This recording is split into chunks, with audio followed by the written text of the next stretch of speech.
And hello everyone!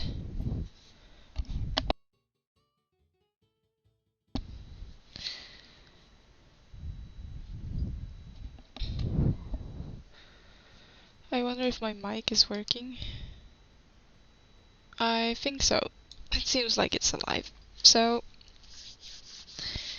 today we'll be texturing some... it was a while ago I was working on this barrel, and I thought it would be fun to try out some substance since I have not really done that before. So I figured we would try to use that today in the texturing. Let me just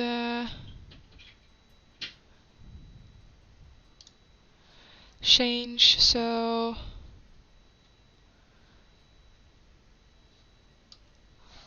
we don't have to see the taskbar.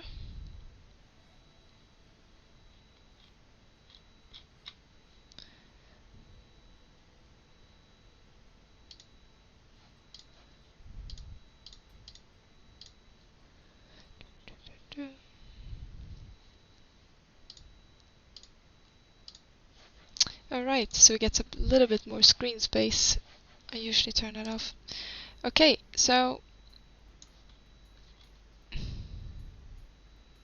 I have only seen 2017, like at work.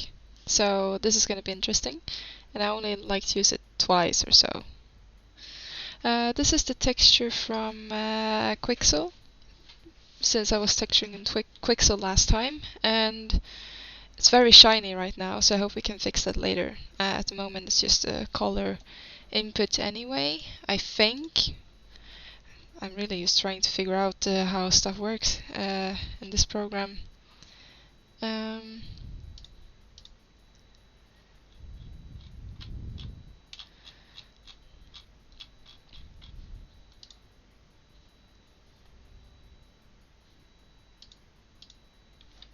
alright. So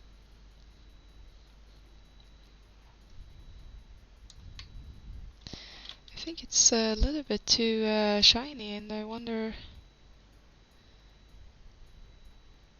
if that is just... Oh, okay, it's just default.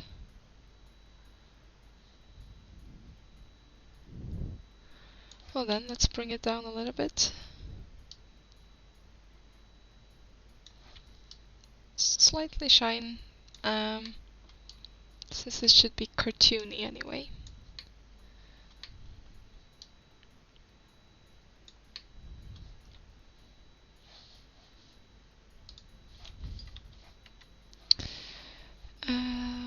We want to look at the concept art as well, just to remind myself of how it looked like, since it was a while ago.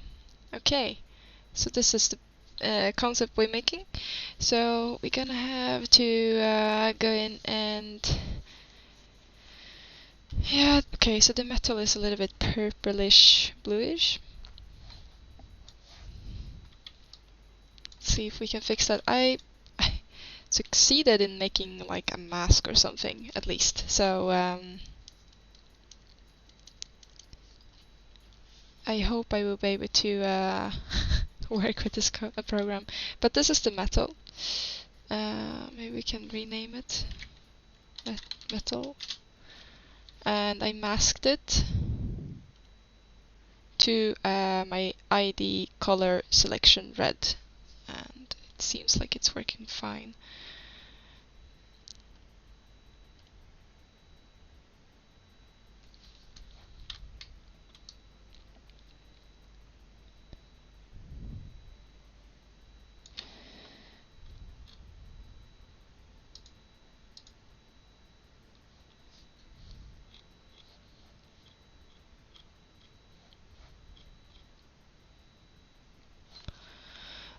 Let's make a new layer and see if we can figure out if we can use some kind of metal input or something to have some highlights going on here. All of these are like different types of mask. Let's try aluminium, see what happens. So basically the whole thing is metal now. And then if we do a black mask, oh wait, is that already perhaps the mask? Can I delete that? Of course I couldn't.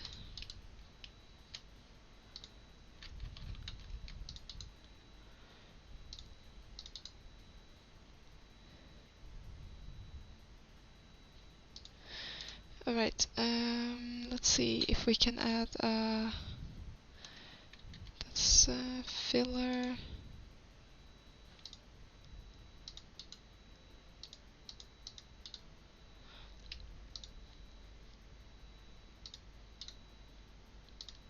So now I have a mask. Okay, and then we add a generator perhaps.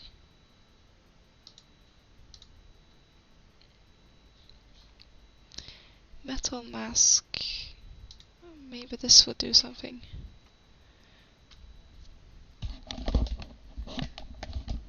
Metal edgeware.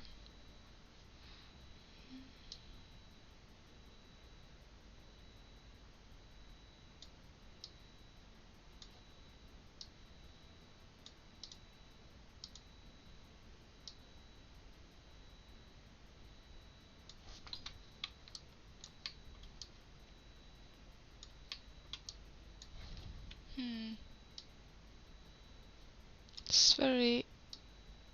Okay, so that's the edges. Based on the ambient occlusion, based on the...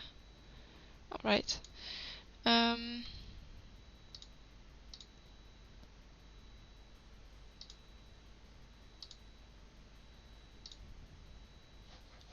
So what did we have before that? We had...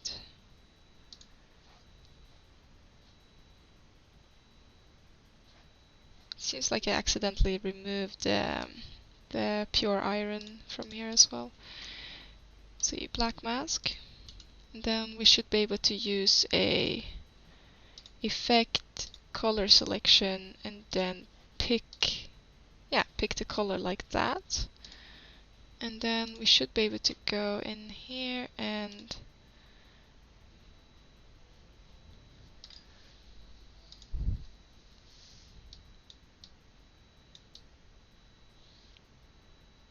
so we want a little bit of purplish in here. Not too much, a little bit of the bluish.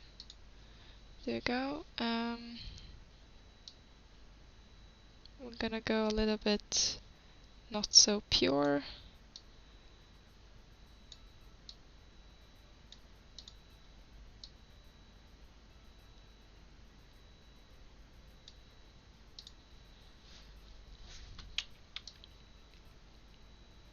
So we can like use the other mask on top of that as a highlighter instead.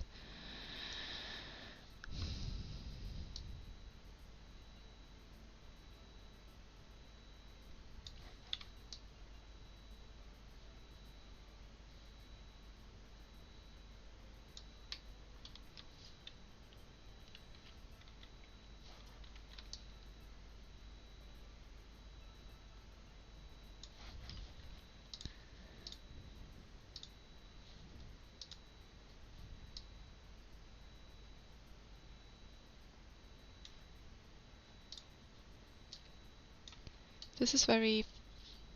Okay, now it's... So we can actually tint it a little bit in orangey yellow or something, perhaps? That's scratches, alright.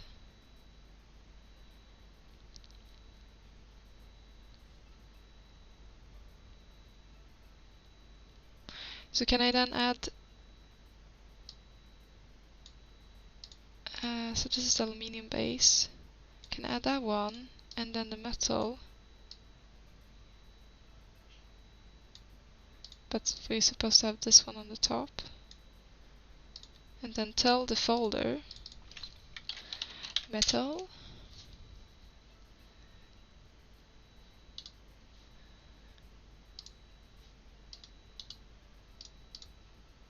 effect, add color selection,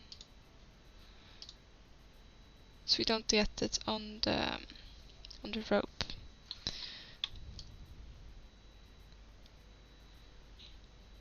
Guess that could work.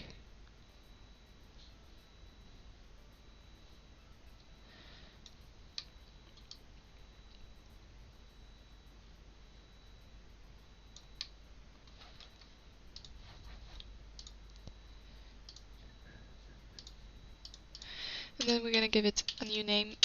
And alright, let's do some metal work then, because we can't leave it just like this, because then it looks silly, pure metal like this.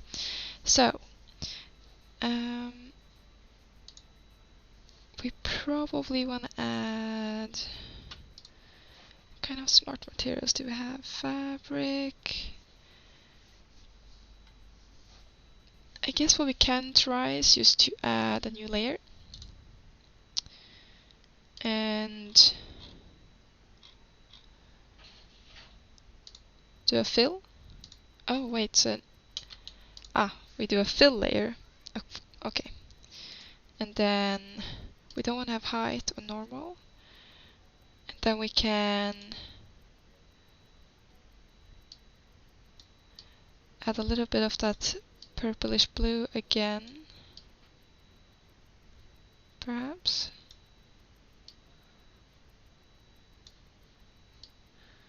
Because what we want to do is to make that splattery color in there. So if we do that, and then we add a black mask. And perhaps in that black mask, let's see, we have filter perhaps? Oh, hello there, Kay.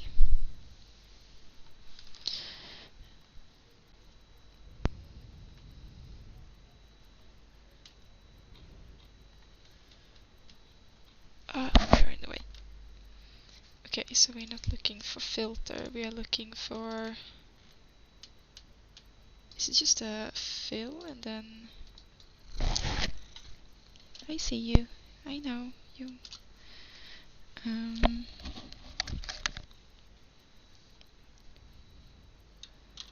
Color? Like, can we get something that is like a color splat? No, not that. Grunge? Not Grinch. Grunge.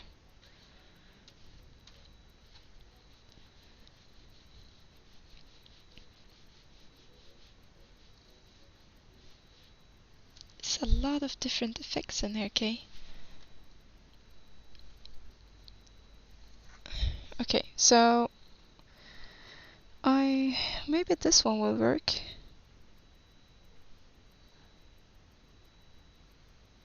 Maybe this one. And then we see if we can do something with the UV scale.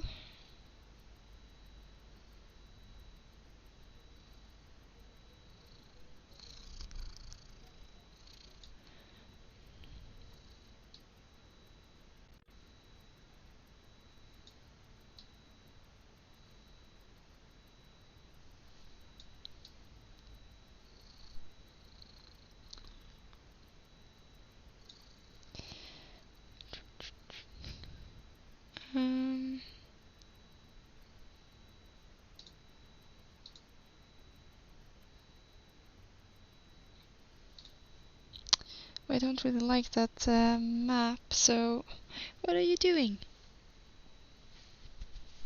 If you're gonna be here, you have to sit still.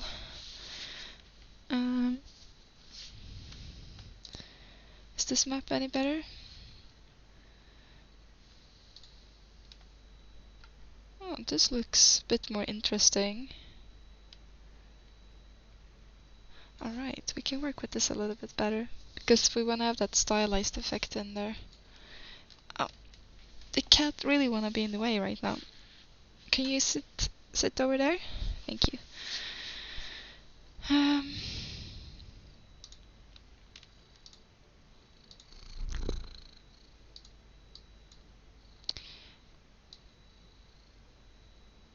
So that's the amount. That's the contrast. No, I told you, don't sit on the keyboard. God damn it. Get hair in the mouth as well.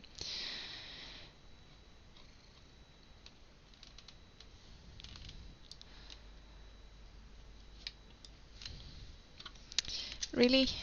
Now he's gonna sit on the mouse as well. Can you stay over there? Thank you. That would be awesome. Yeah. I'm literally moving everything just to get the cat to fit here. You can stay there.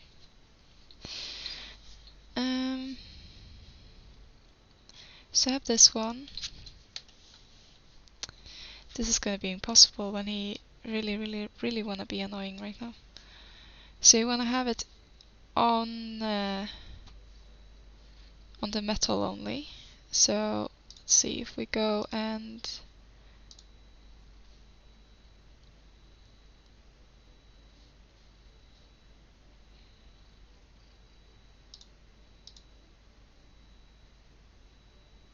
what happens if I do a screen? Well, it becomes very light. Okay, overlay.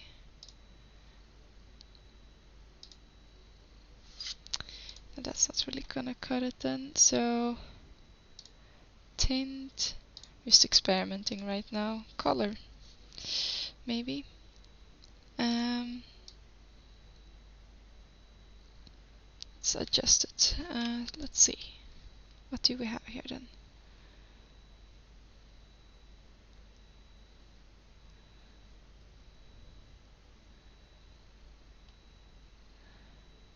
Could maybe work. Though we need to work a little bit more with the metallic and no cat. No. And the roughness.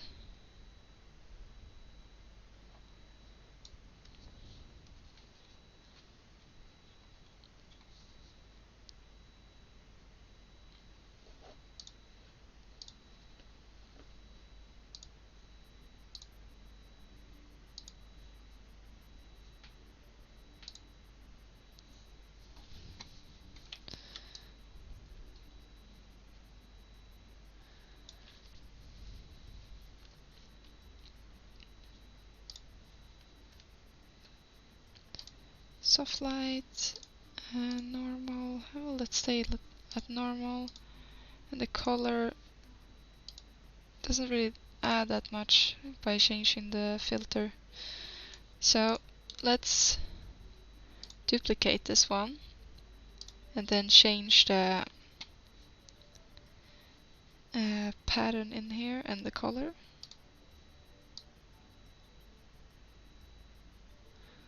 To a little bit more, maybe darker purplish.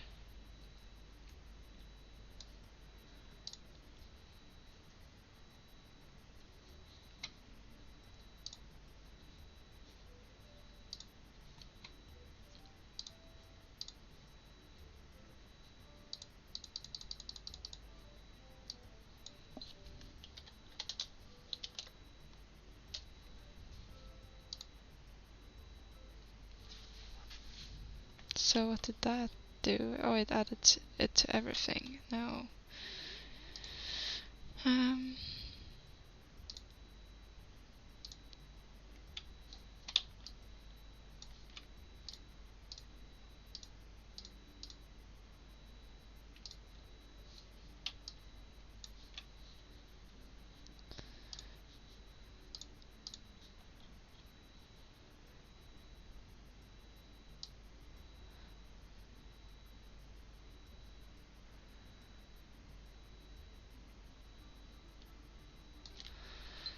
Then we offset it a bit.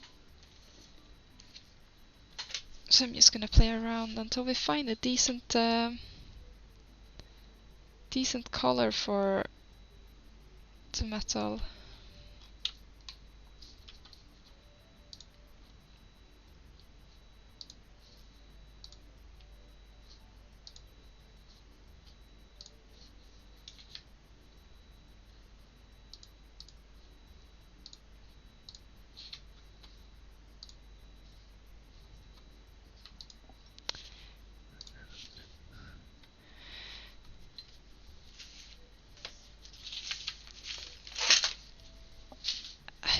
yeah, having a cat next to your keyboard is not a great idea, but at least this thing's put right now, so you get something to work.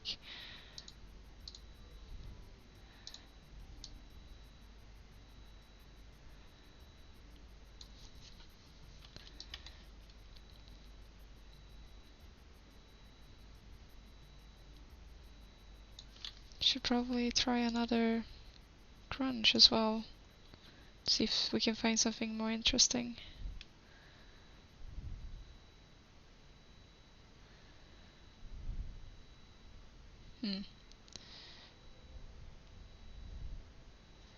How about spot, maybe?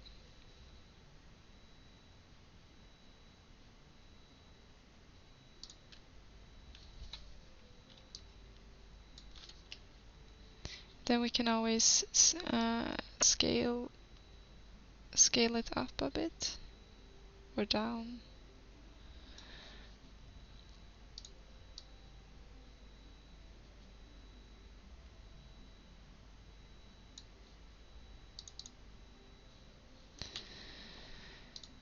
Let's see if we can have it a little bit more blue, maybe?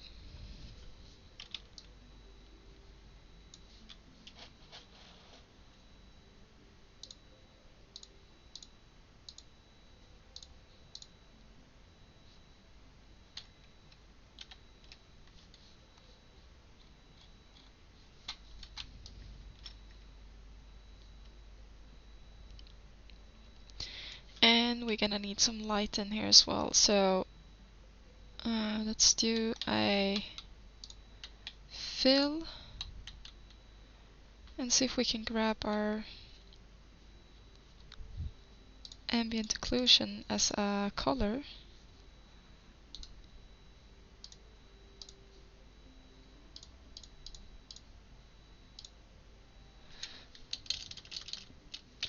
CC and put that one to multiply,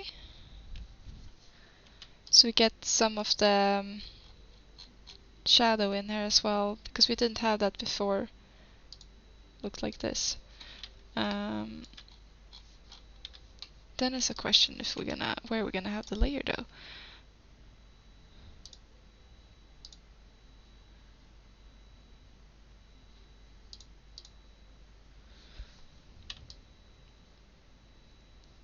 If we're gonna have it underneath. Maybe it works well up here.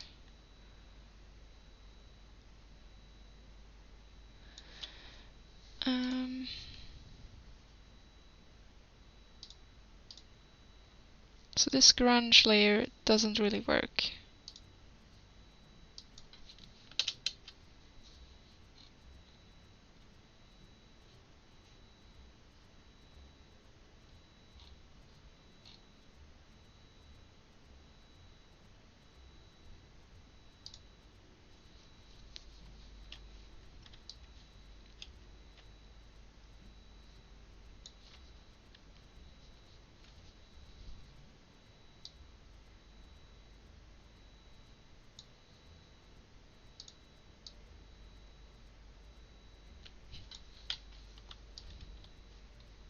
Oh, we're getting somewhere now.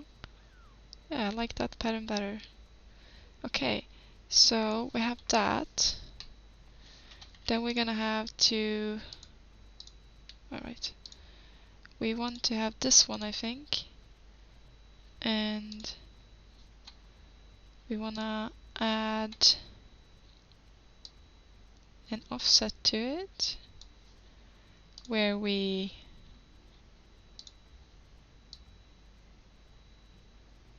perhaps go with a darker color, maybe?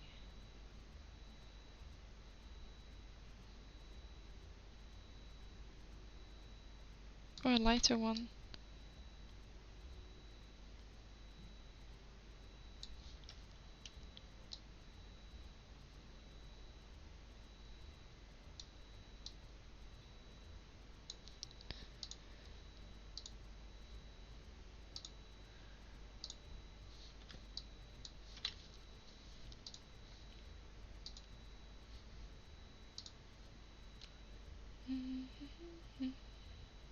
Alright.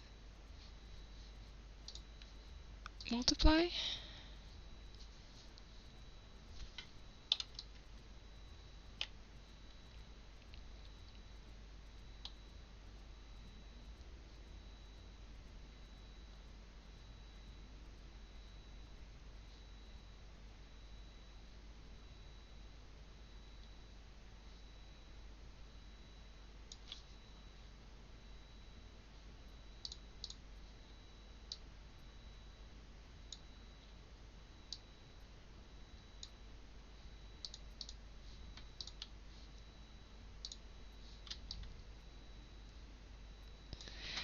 Okay, let's save this, and then we're gonna need some more of that highlight in order for it to pop. So let's see if we can go in and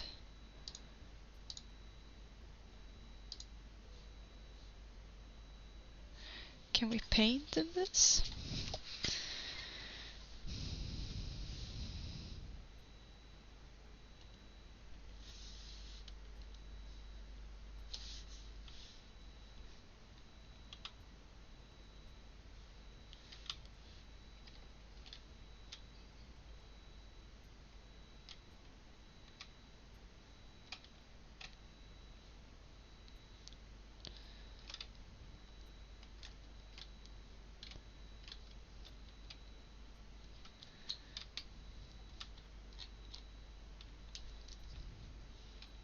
Trying to see how to work with shortcuts.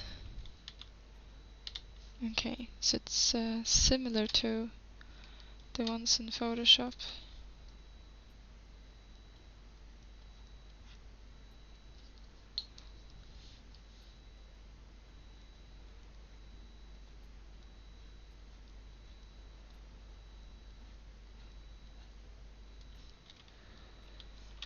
Oh wow. Okay. But it's quite harsh, so, and I don't know how to adjust the opacity just yet, so let's go and adjust this.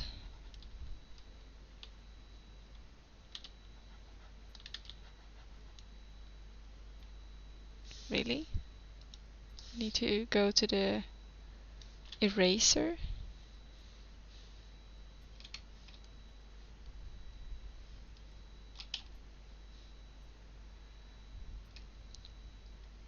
To erase stuff?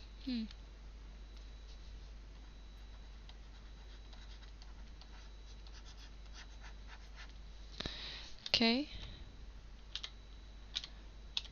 And apparently, okay, let's see. So what's the shortcut to switch between them then?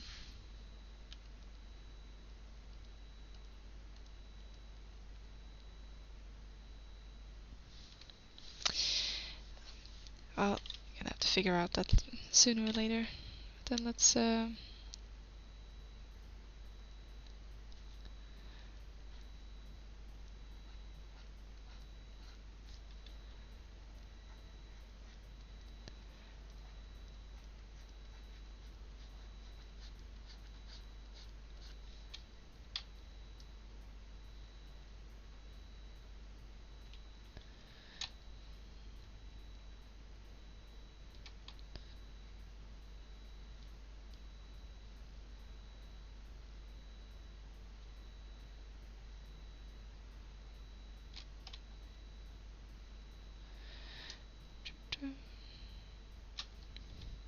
Substance a bit tricky when you use the other shortcuts than the ones they use here.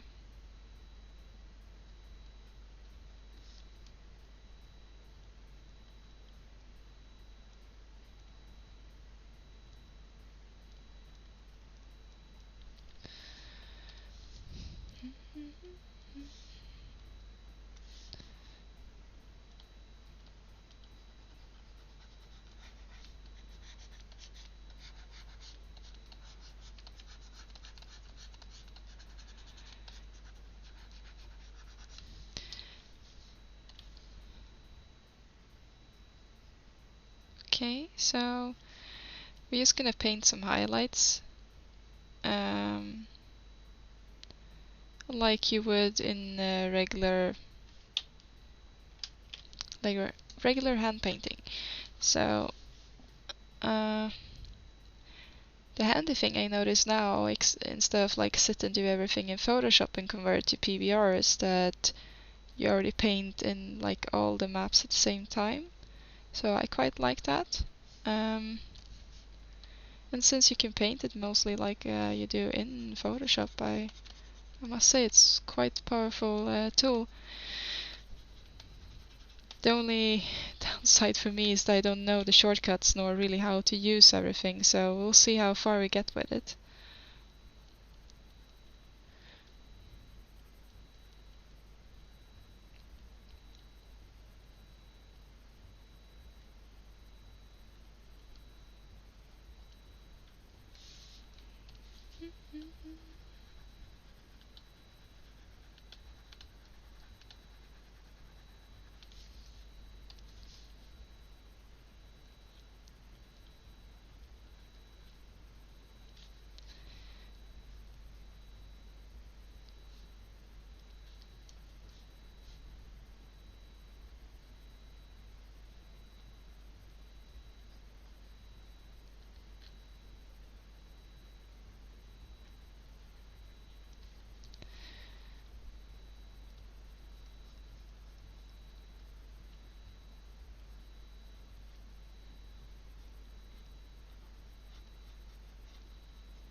The music, by the way, we're listening to is from More Sunshine.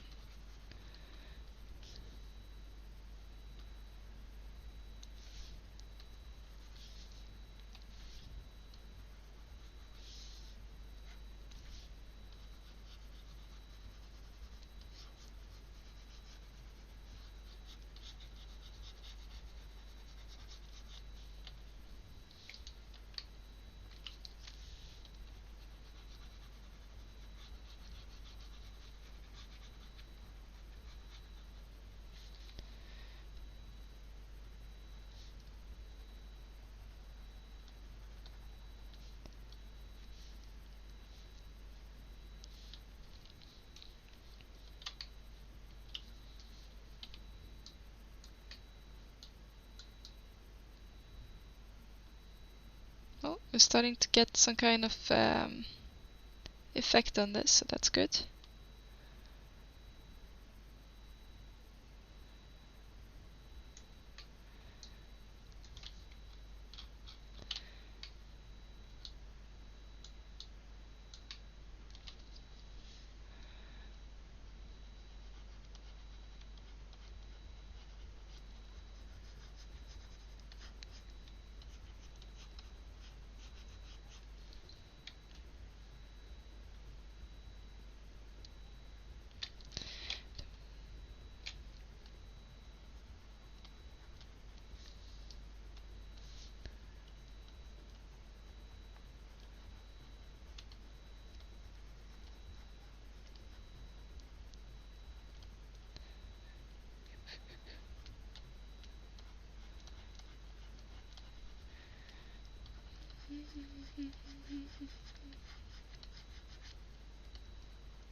Let's save again, and there we go.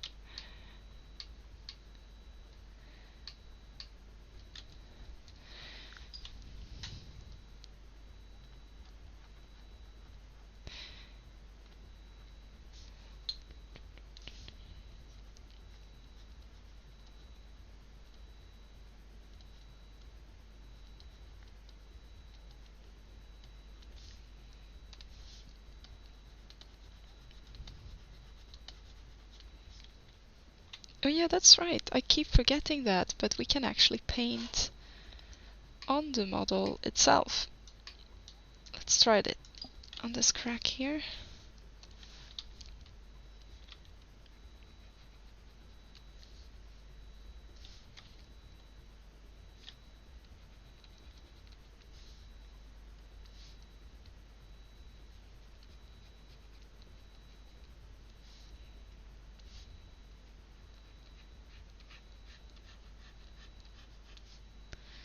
That is pretty neat. It's the same though as Quixel, since you can paint in there as well. What's that? Did I get a hint?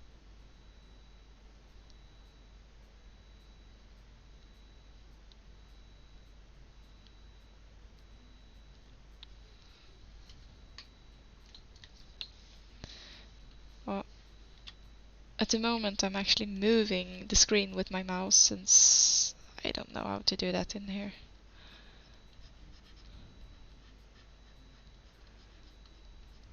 But for basic stuff like this, I must say that Painter is pretty easy. It's not too hard as I thought it would be.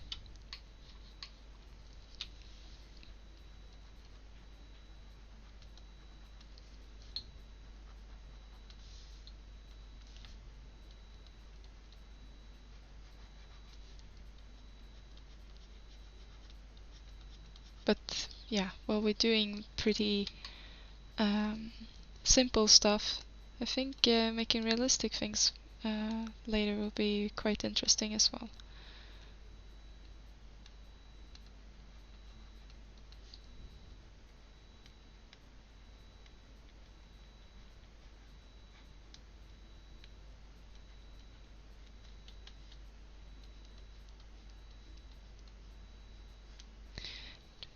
We're not gonna put highlights everywhere, but on the parts like the cracks we are, and then a little bit further out on the rim as well.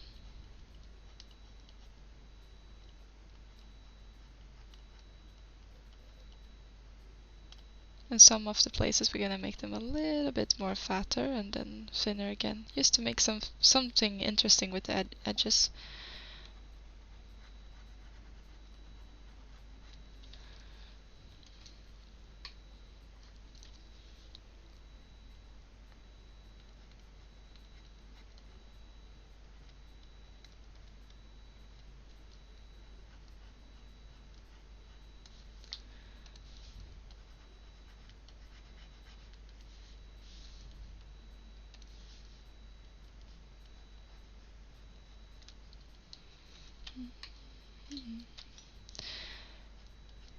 Think.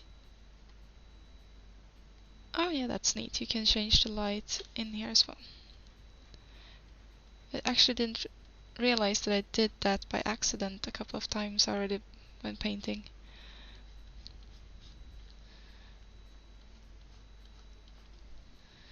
Okay, so let's see. The rim we're painting on, if I can find it, or like the crack we're painting on is, let's see, or is that on the top maybe?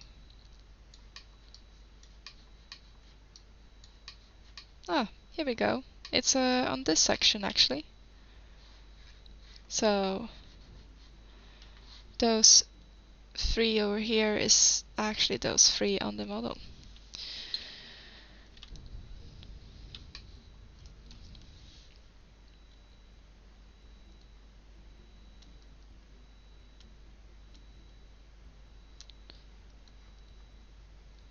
Let's make it a little bit thicker down here, just to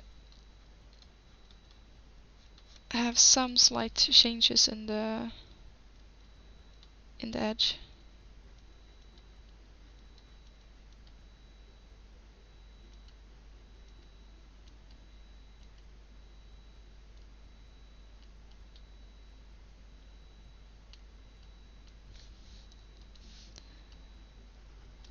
So then I guess I cut it off here in the UV,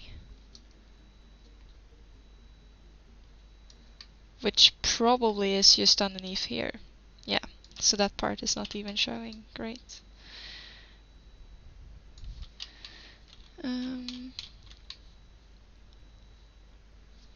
Yeah, I basically just duplicated the knots on top of it afterwards, so no wonder why that they are not showing.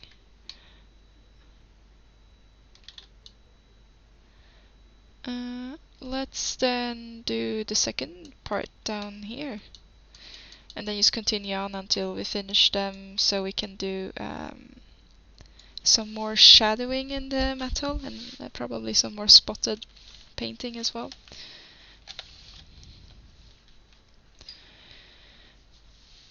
Hi Aslan and hi Daniel.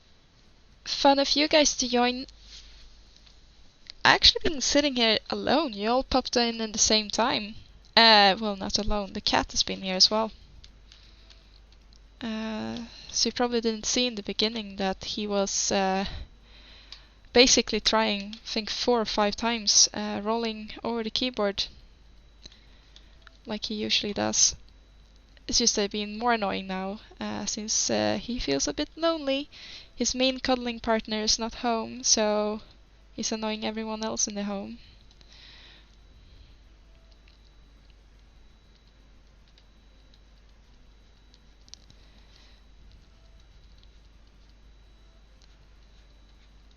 And Aslan, you probably recognize the music. I thought we needed some cheering up.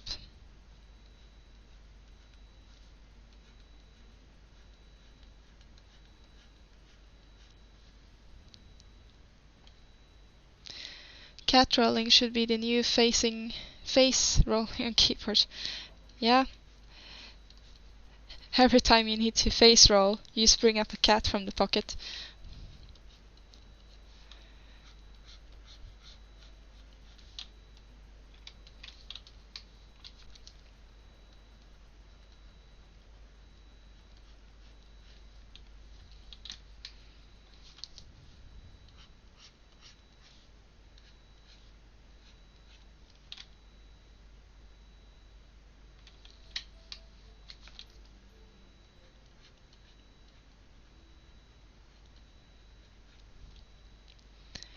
You can barely hear it. What? Okay, well it's Mario Galaxy now instead of Mario Sunshine. Can you hear this? God damn it. Been listening to Mario Sunshine music for a long section already.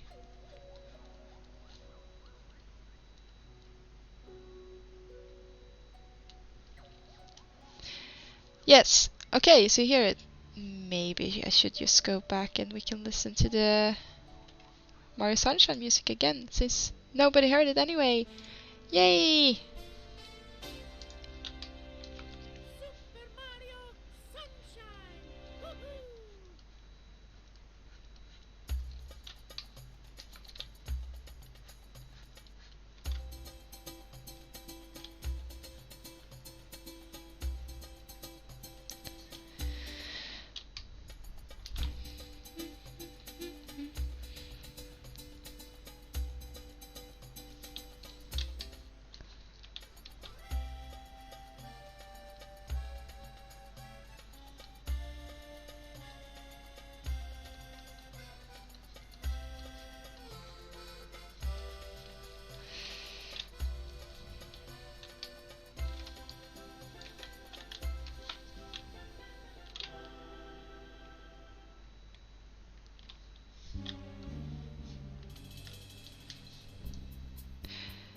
Oh, no worries, Aslan. It's alright that you're getting delayed. I mean, we all have our daily lives. But you're doing Ramadan, so it's no wonder why you're tired. So just take it easy. It's soon over anyway, right? I think you said somewhere this week.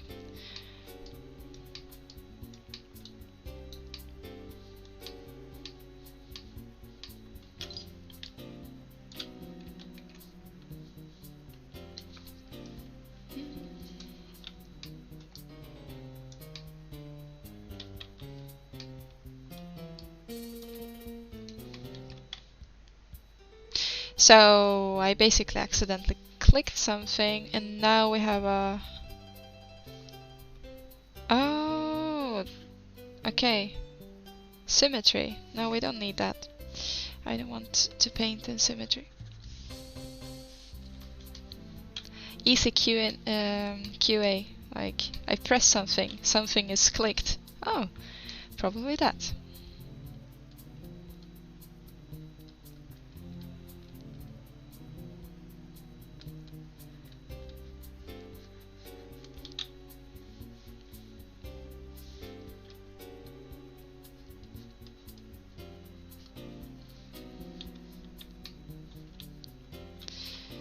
See, where is this section though? So I can keep track on where I'm painting. Oh, it's down here on the bottom.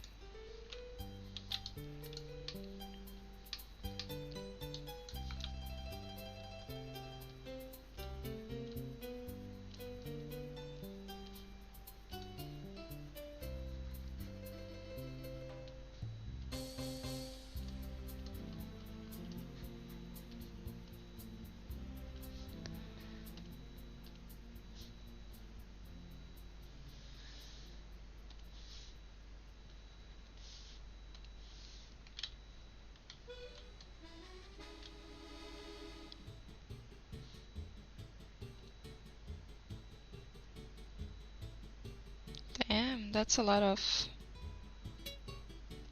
metal from this one. It's a generator I added, so I haven't painted it, but I just realized that the whole section here is actually from that generator. I wonder if I need it, or if I should remove it. Oh, it did add some interesting spots here and there, I guess. But that look horrendous. Well, you're never gonna see the bottom part anyway, so never mind.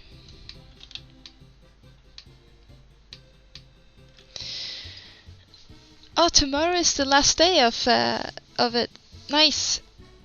Then you're gonna have a huge feast with tons and tons of food, and well, then you can start living a bit normally again and don't fall asleep all of the time.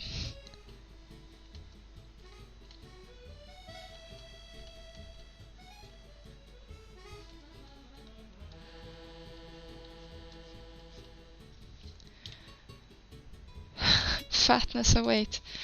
Whoop whoop.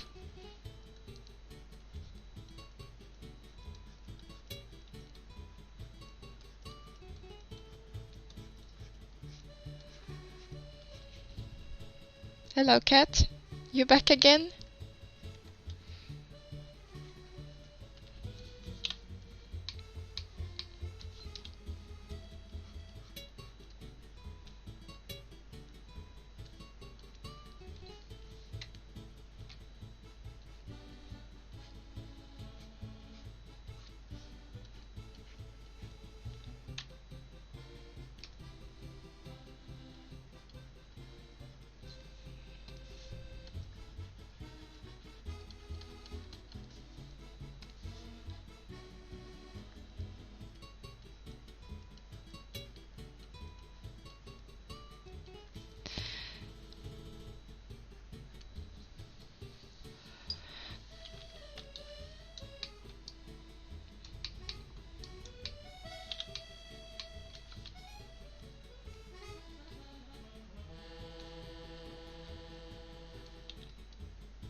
Ooh, anyone who's been following E3?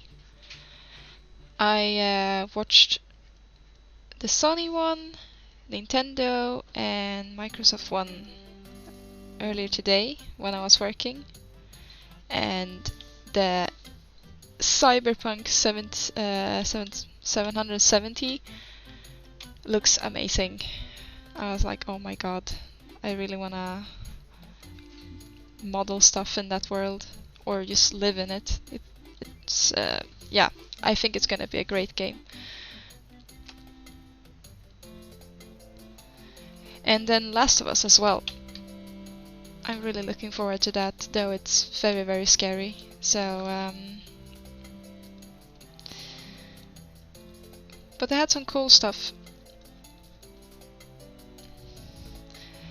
No Zelda, unfortunately, to Switch. Not that I anticipated any anyway, but it's like, maybe.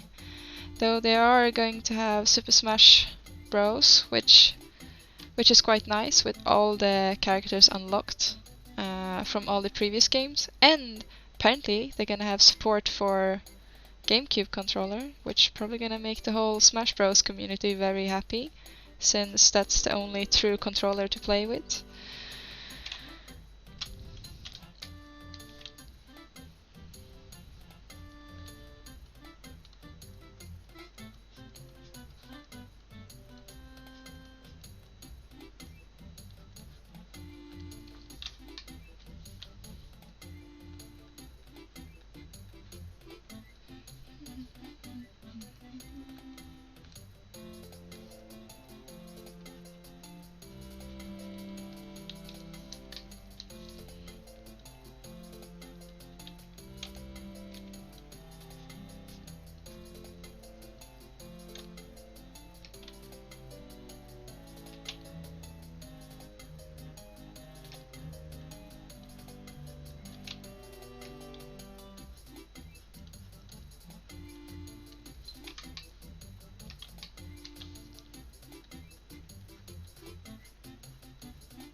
Cat is here again.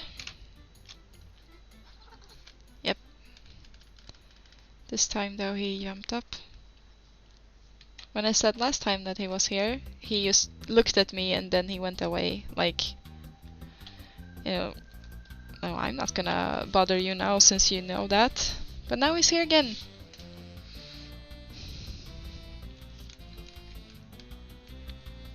And he's sitting on my Wacom.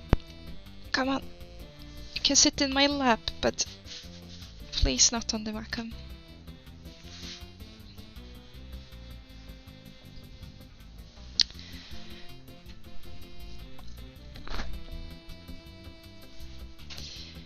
I know you want attention, but it would be nice if you could just sit next to me instead of on everything on my keyboard.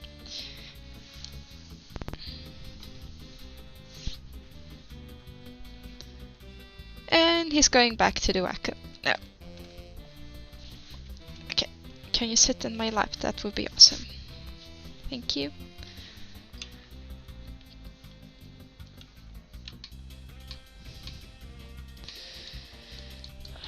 Let's see, what is this part?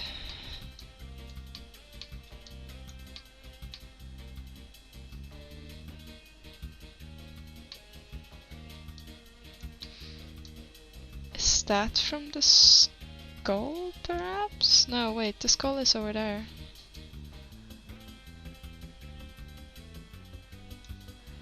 And the rim for that one is up here.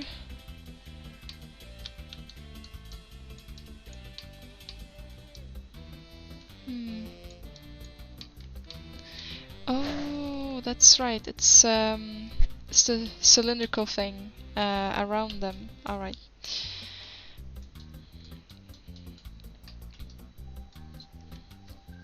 It's this small little part.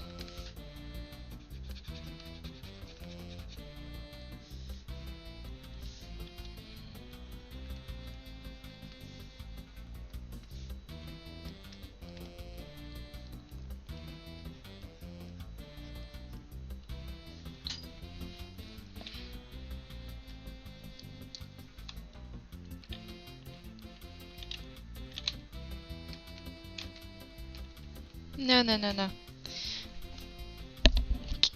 You can go over here. There we go.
Alright, so that's fixed, and then let's move on to this one. I think this is gonna be the last metal piece.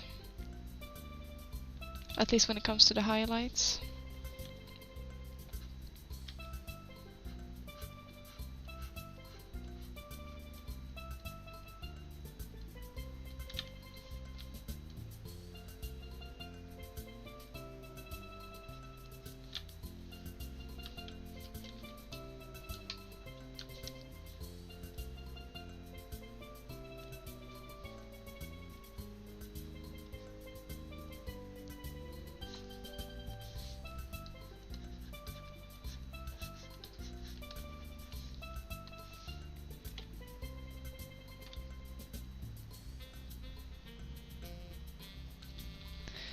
No idea why, but Substance suddenly started lagging a little bit.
Okay, let's I'm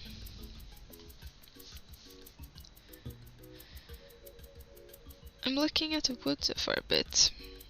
It's very plain and very dark at certain angles.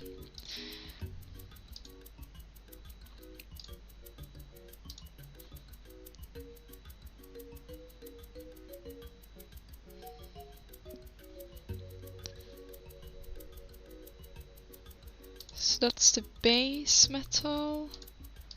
It's this. Okay, so I'm just gonna go through my layer stack a little bit. Wonder if that looks better with or without. This one has a little bit more. Oh, okay. Oh, can do like that. Yeah. This one's giving the depth to it.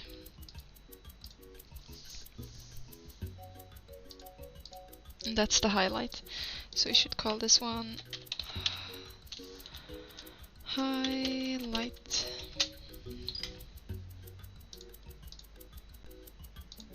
This one we can remove.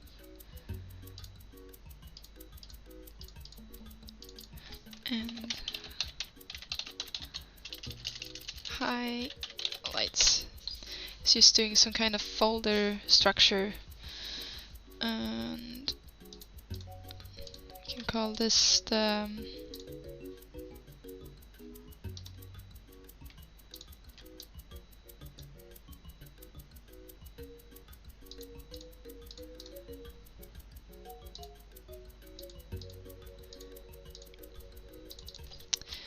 metal color.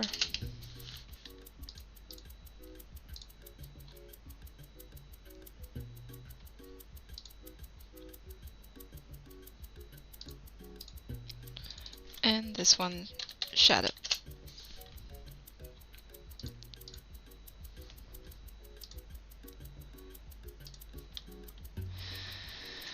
Let's see then.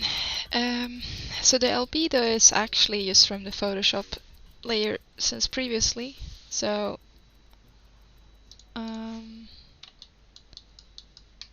it's this one that we already painted on before.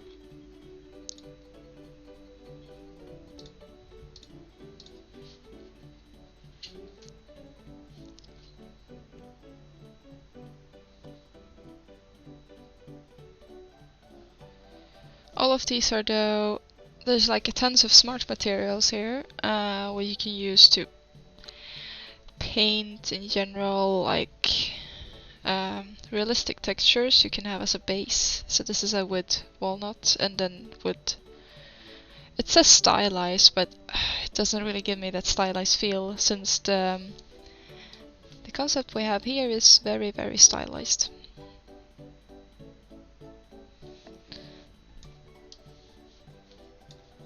Stupid.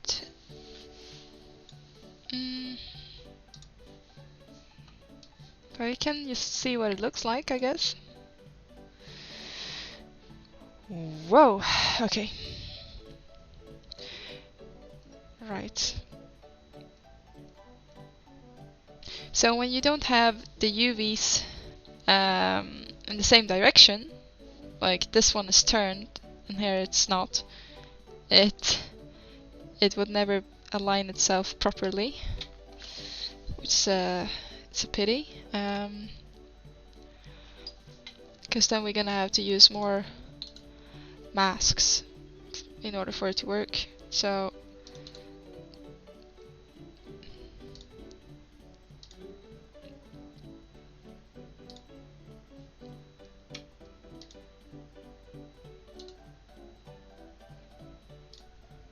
gonna add a white mask, I think, and then we're gonna do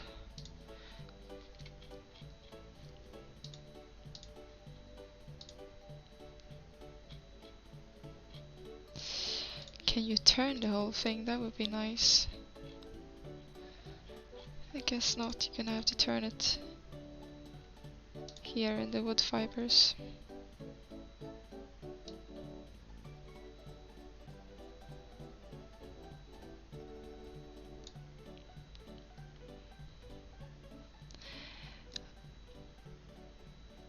Do I have rotate? Oh, here. Because I just want to try and see how that would look like.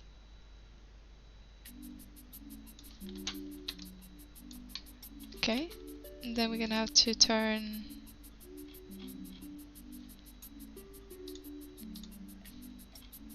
this one as well, I guess.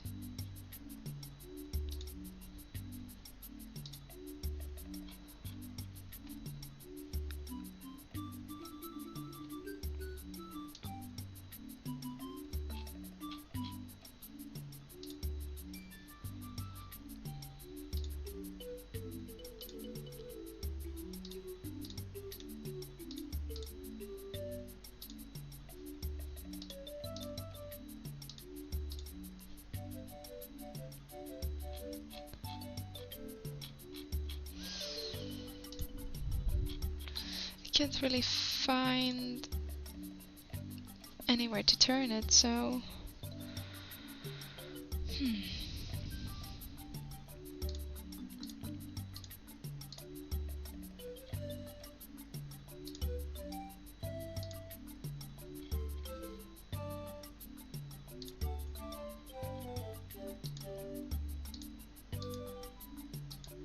Oh, this is the fibers. Okay. And these I can rotate. Okay, nice.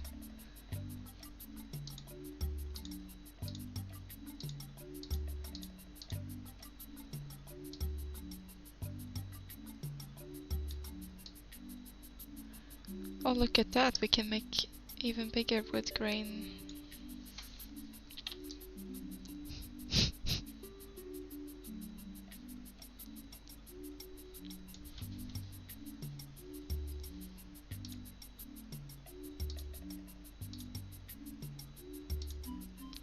Don't want to have that noise, that looked horrendous. And not that bass either.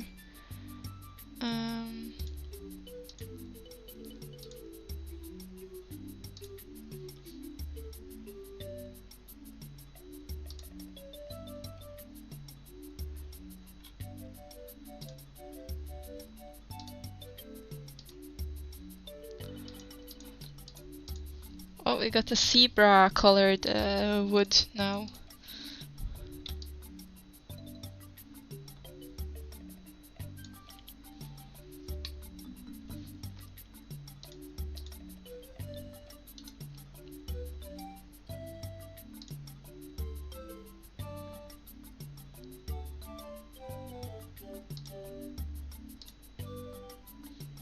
So can we go in and then paint the mask so it appears? We can. So we can just add a little bit of it, which is pretty nice. So we'll have a little bit of that effect here. Oh, and that's right, I can paint directly on the model. I keep forgetting that. So you can go in and just follow it a little bit more accurately.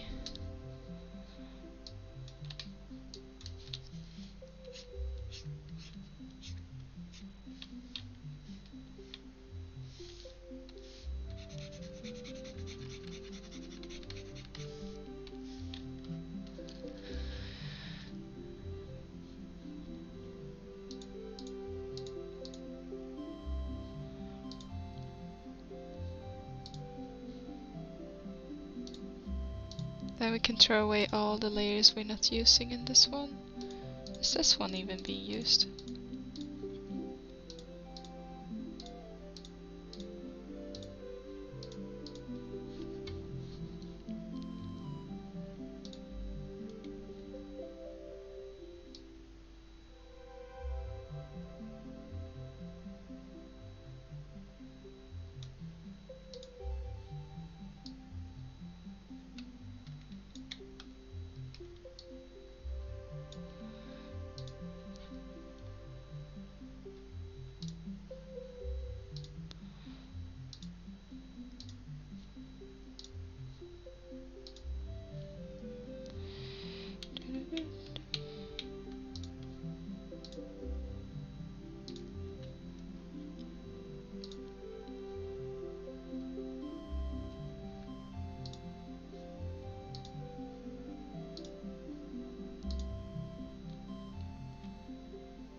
Just playing around with the layer setting, but didn't really change that much, so...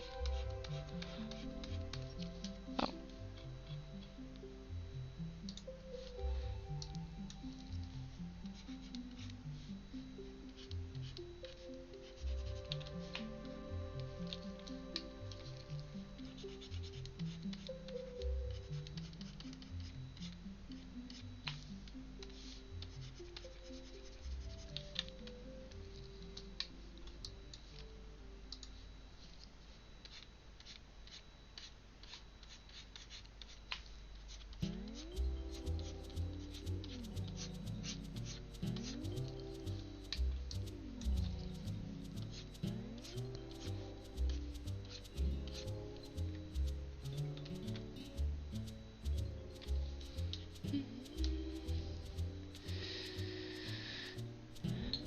the barrel look more squashed in the concept?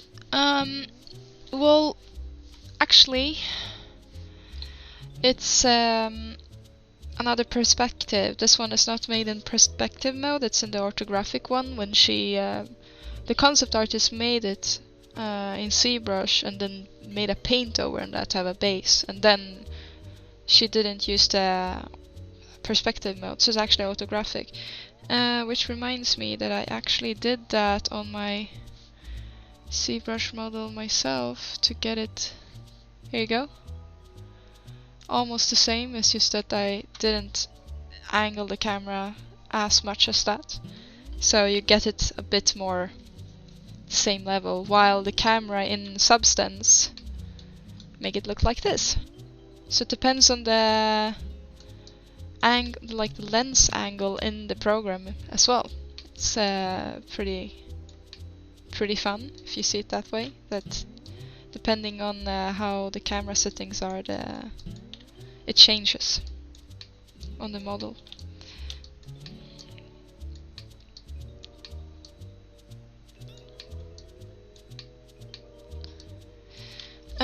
So we have a random layer of some kind of fiberish wood. Though I feel that we're missing some of the strokes going in this angle. So what I can do is just to copy the whole thing, I guess. Yeah. And then we can go into clear this mask. Invert in the meantime. And I guess we can just go and, since I rotated the pattern, I guess I can rotate it again, but like this. Yep, then it goes a bit more in this direction. And then we're gonna have to do that with this one as well. Here we go. And then we can go in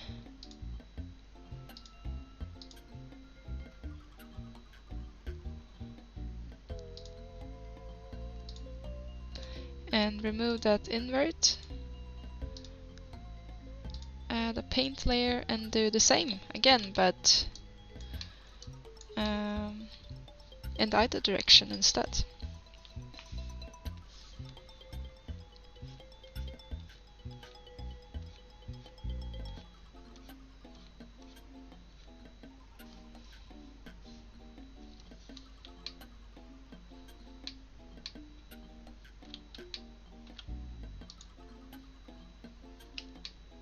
I guess this actually was pretty much the only section that had it rotated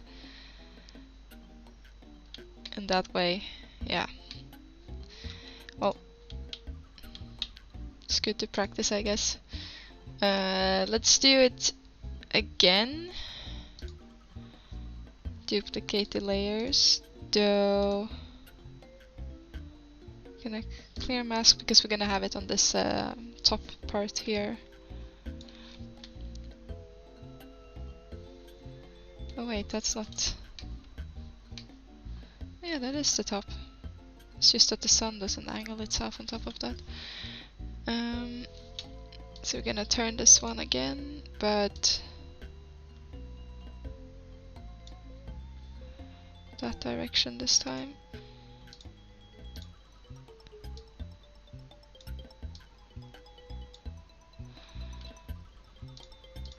And then we make a new paint layer and do the same.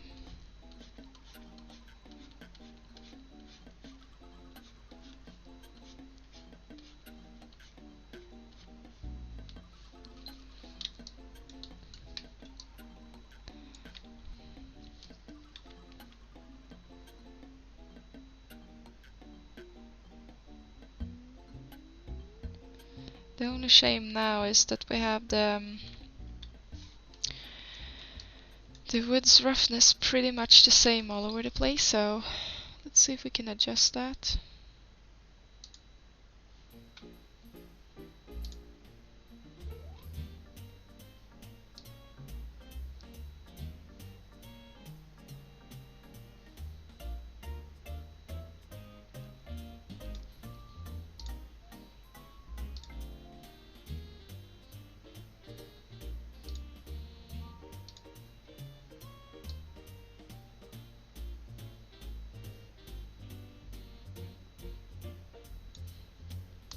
Because the major effect we will get is actually from this one.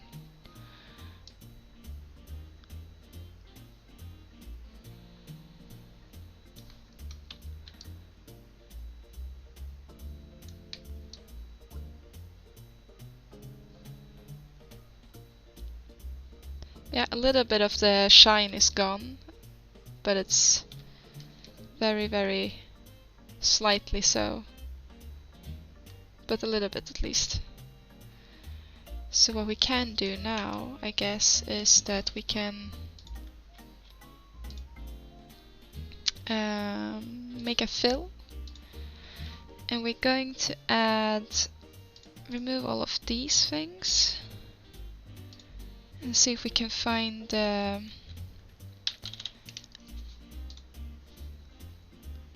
what is it called? Ambient occlusion, and see if we can fiddle around with that a little bit.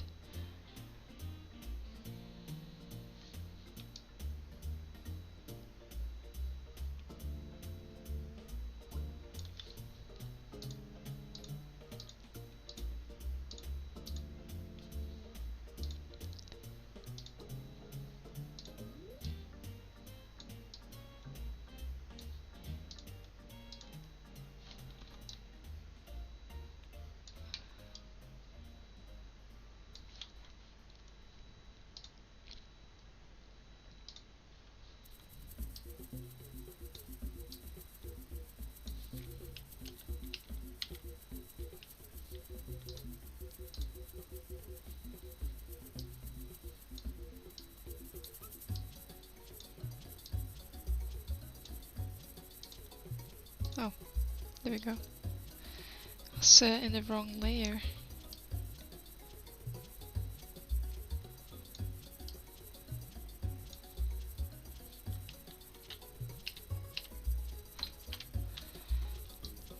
Okay, so that adds gloss in here. So if we invert this one,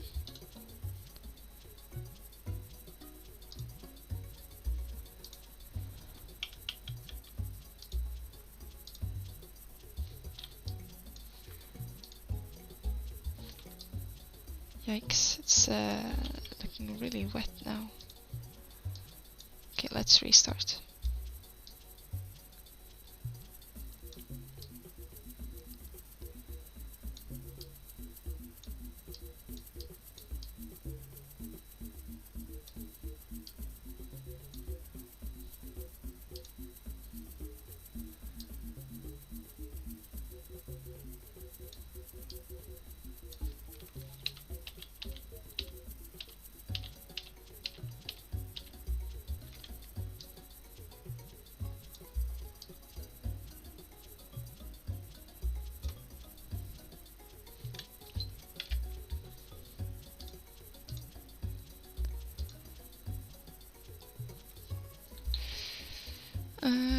Subtract.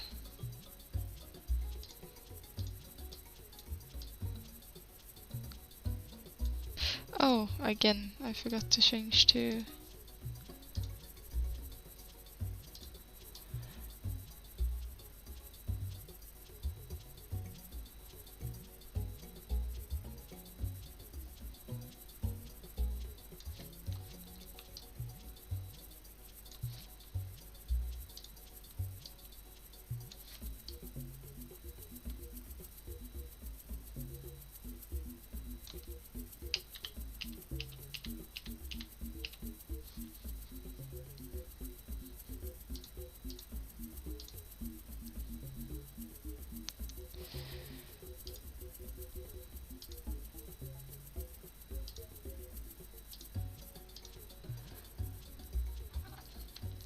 Hi, cat again.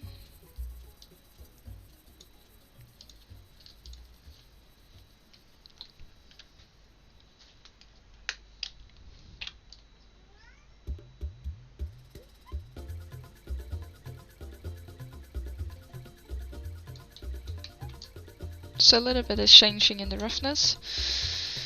Let's see if we can add yet another layer on that.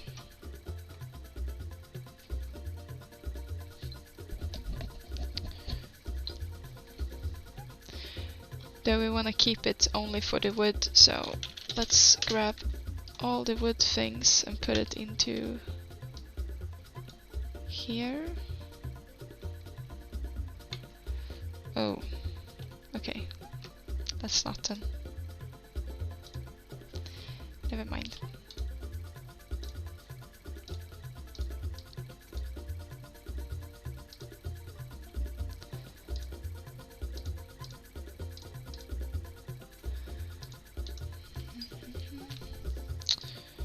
We're only gonna do this with this one then.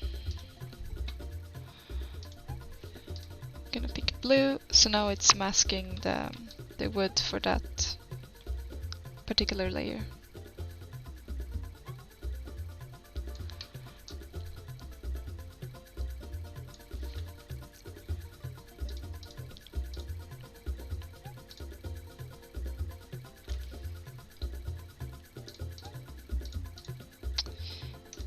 Let's see, we can try maybe.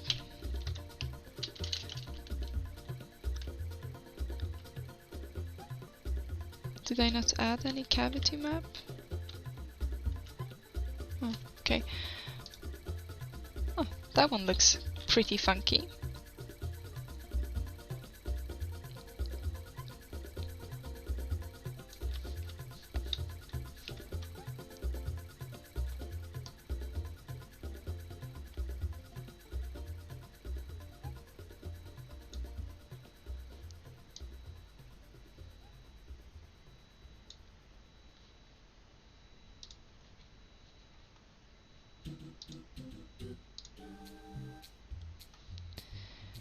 So we're gonna add a black mask, I think, and a paint layer. See if we can just paint in a little, like, faintly.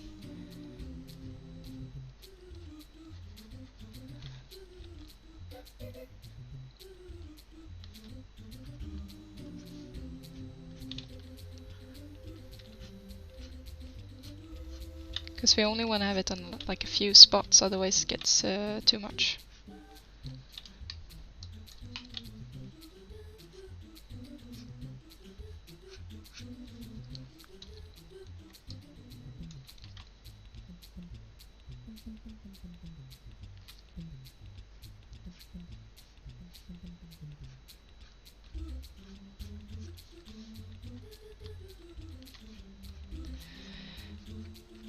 So what I like when I'm playing around with the roughness is just to have like a slight change here and there to make it more interesting in the material definition, and not add like roughness all over the place, because then it takes away that effect of having some like small interesting details to it.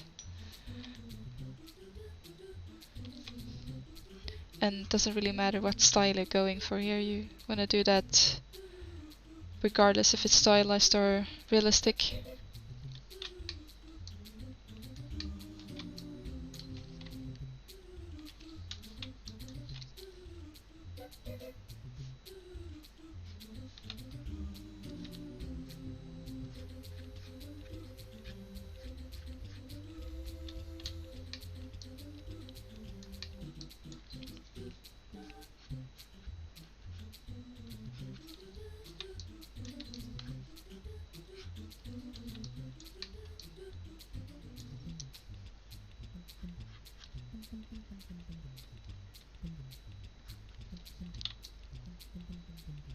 Okay, so just a few spots, and then we're gonna have that on the top as well.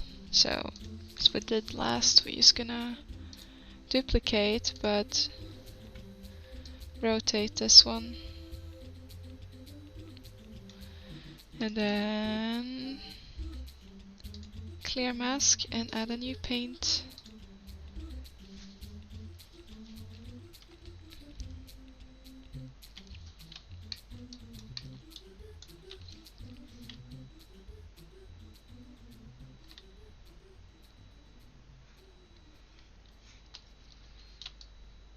So now the sun is going so we can't really see the top too much, but well, a little bit at least.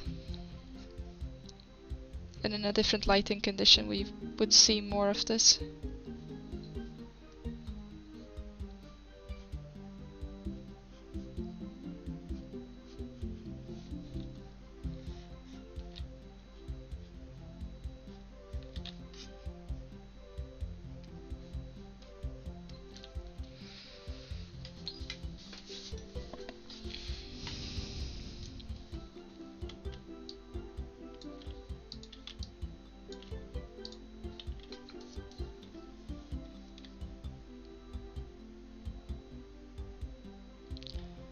Okay, so we can see even here in the flat texture how it changes a little bit here.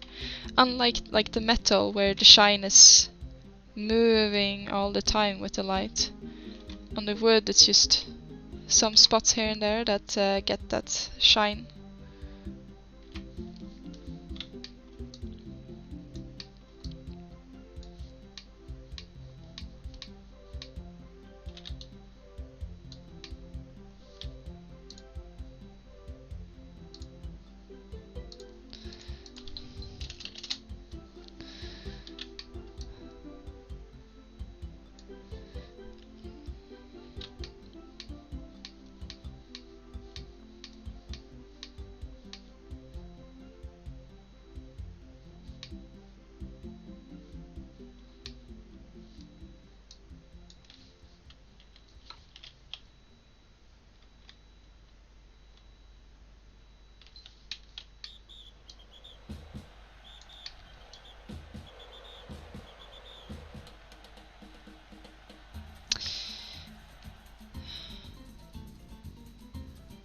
So it feels like we should ground this one a little bit towards the barrel. So like get a little bit of dark spot going on there.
Just to get a little bit of dark shadow going on.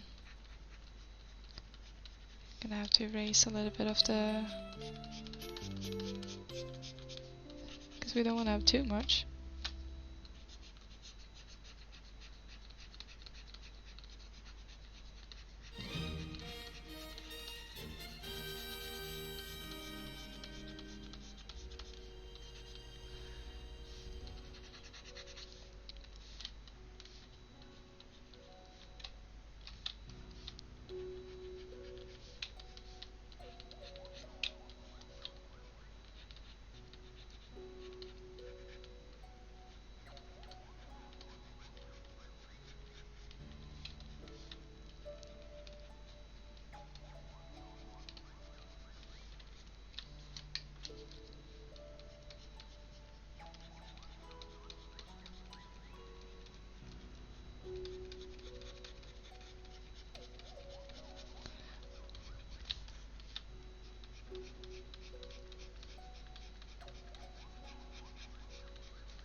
don't want to have like too harsh, but now it doesn't really feel like it's just sticking out from there.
Okay, so I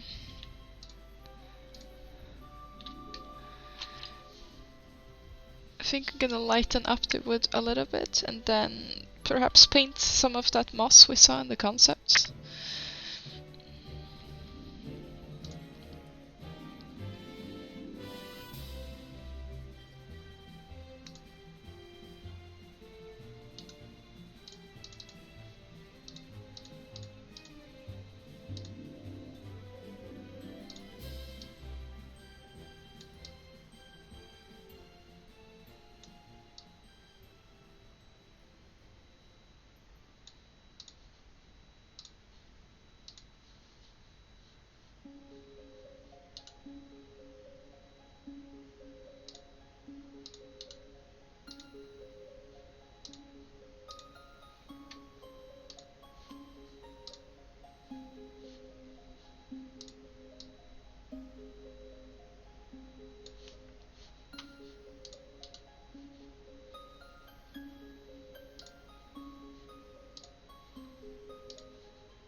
It's just a lot of like trying back and forth to see what you like and not.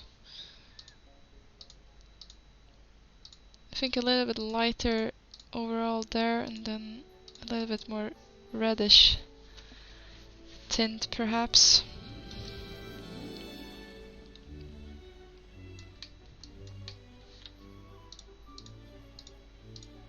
Yeah, I think that works bit better. Um,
wonder if it's possible to render in here. Haven't actually really checked that out. Shader setting, display setting, history, log. Display setting. Okay, before I press anything, saving us extra time. Shadow. Oh.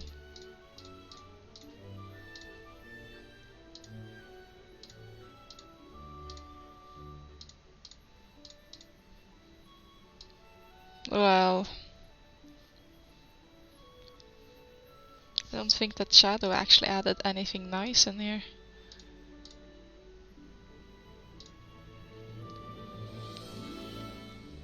Field view. Okay, it's just zooming.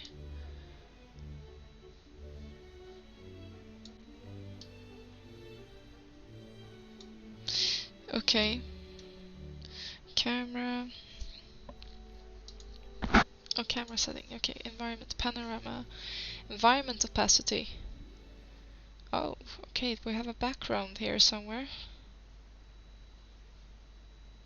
And if you remove the blur, oh, there we go. Look, it's a forest in the background. Okay. Not that I wanted to have that, but it's interesting to see that. And you can rotate the environment? Or is it just rotating the light? Oh, okay. Oh, and that's how bright it is. Oh, but you can't control Z in here? Interesting. I think it was on 0. And the environment we're blurring away and removing, because we don't want that. Okay, I'm gonna keep that in mind, that we can't control C in here, so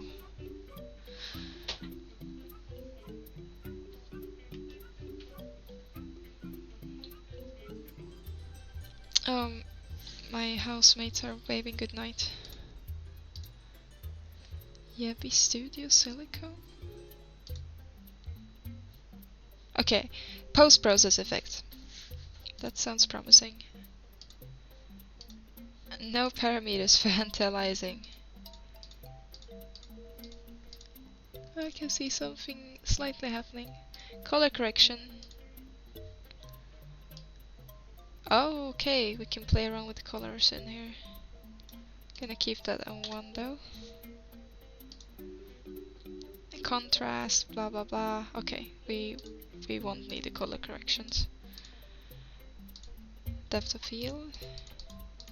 Guess that has to do with the camera angle again.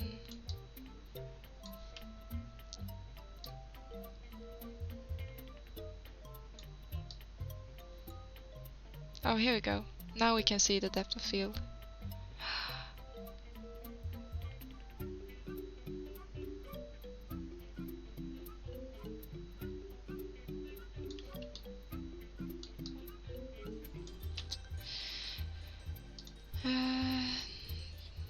Tone mapping. Oh, that's the light yet again. Yeah.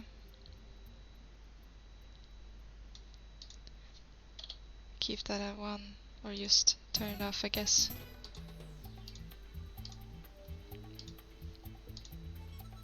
Oh! Lens flares!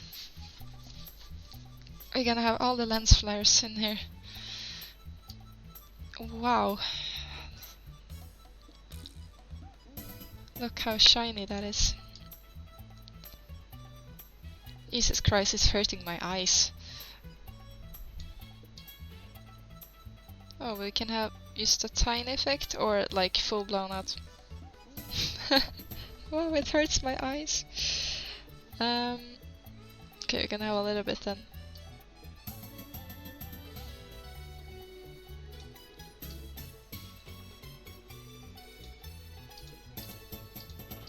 A small glare or flare. What's this? Oh. Oh, we can decide. That's a lens flare. That's standard. Sheep lens. Filter sunny. Oh, now we have proper crosses. Horizontal streak.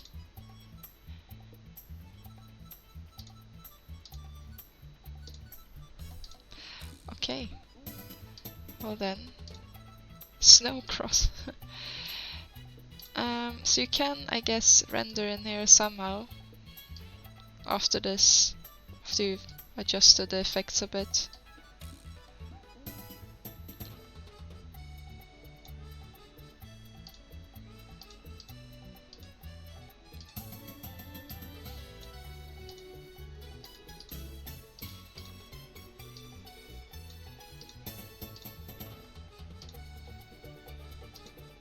Oh, wow, lens distortion.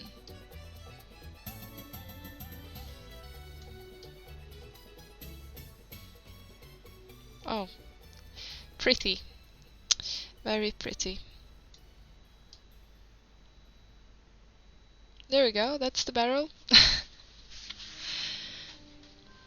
Oh, hi! I'm Winner Chicken Dinner. Welcome back. F10 to render, F9 to switch back to paint. Okay, immediately you give me tips and tricks when you're joining every time. The lens distortion looks fun, but that's really not what I'm looking for. I think it's pretty heavy to have it running all the time, I guess. So not having the post-process effects activated when I'm actually working on it. It's not like it's doing too much, then like it's removing the jittering effect a little bit, smoothing it out and adding some smoothness, I guess, in general. And then the lens flare. Let's turn it off in the meantime.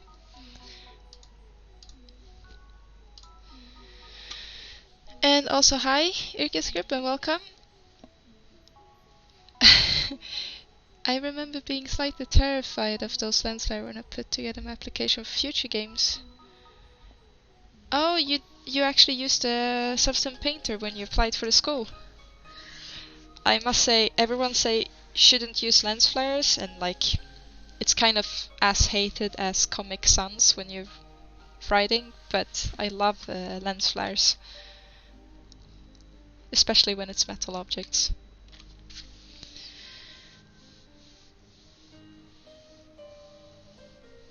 That lens distortion is gonna have its reign when ArtStation switches to round thumbnails.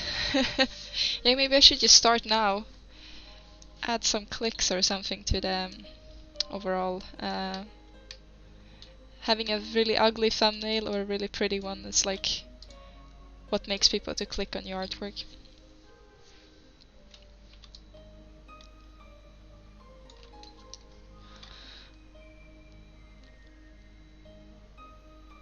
But I think eventually I'm just gonna put this into Marmoset and do rendering in there.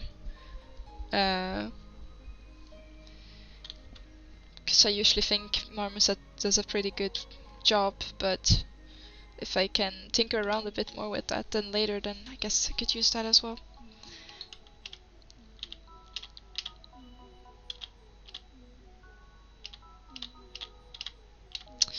Alright, so we polished the metal, we tinkered around with that, we have some roughness in here. Then actually let's see if we can paint some of that beautiful moss in here before we move on with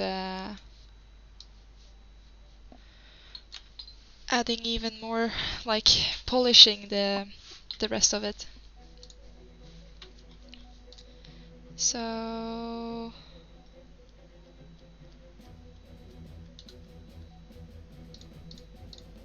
this was the roughness wood, and then I'm gonna add a new layer.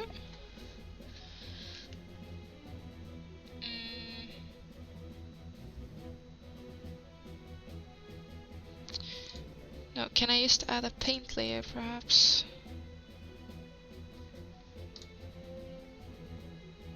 Add a layer. Okay, there we go. And then can I do that? Or do I need to paint directly in the layer? Let's try it out.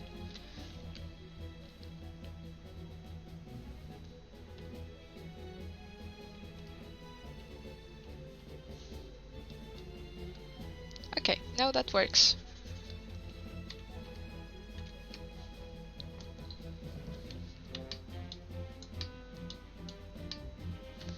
So we're not gonna have the slime green.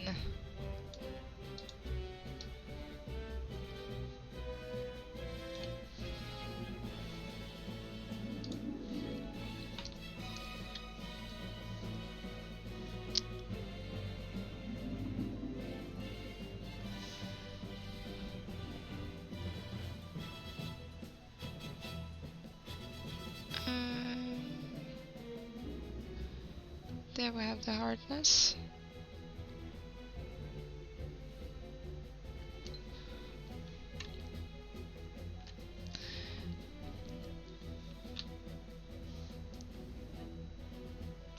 Let's see how this works then compared to painting in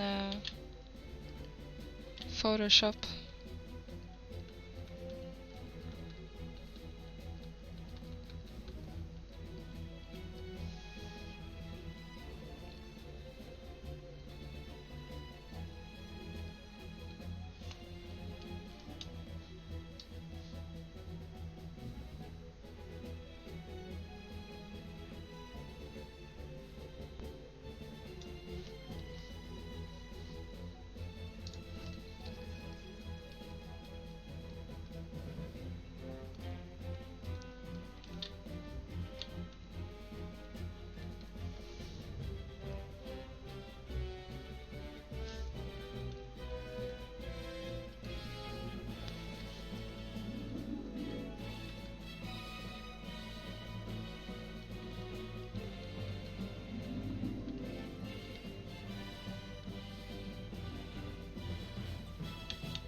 Well, at the moment it's too light, at least, so it's I was trying to color pick the color from the concept, but that didn't work too well.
Oh.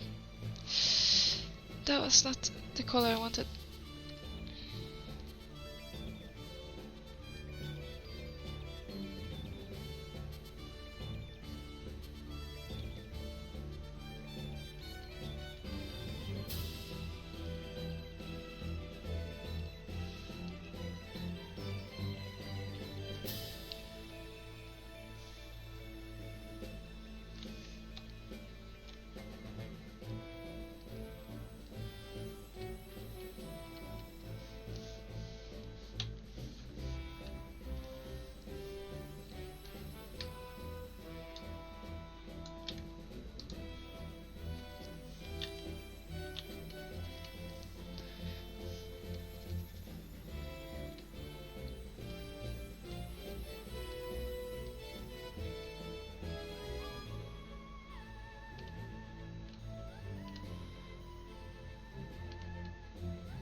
I wasn't too happy about the placement of that.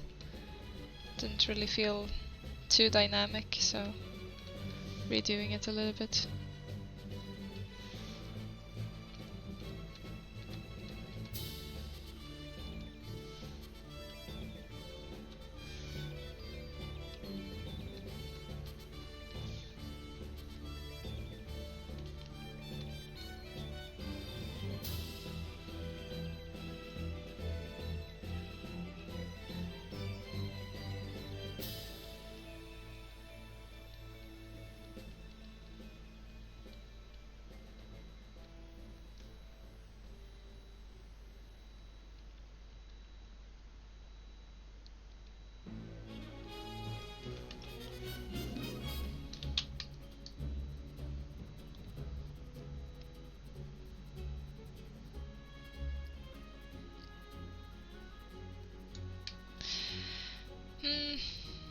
Not too sure.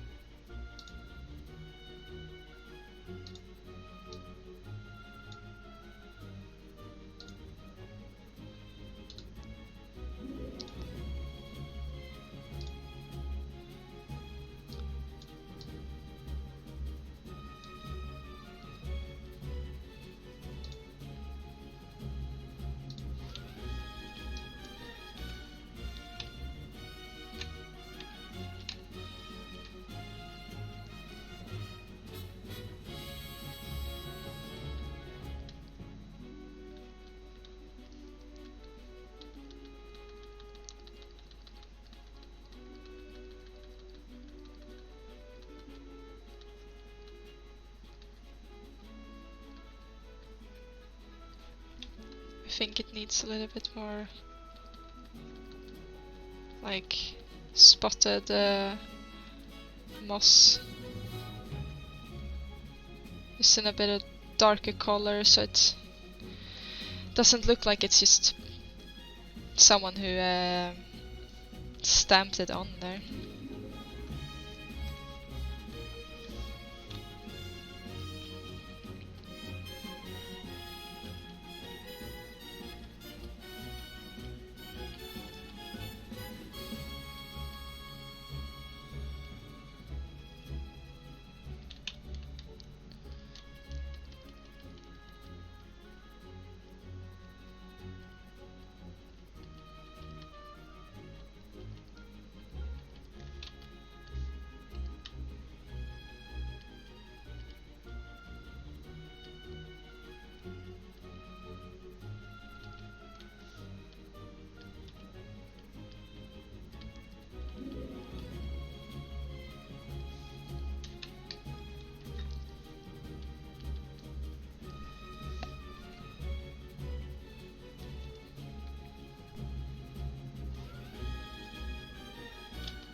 Whoops.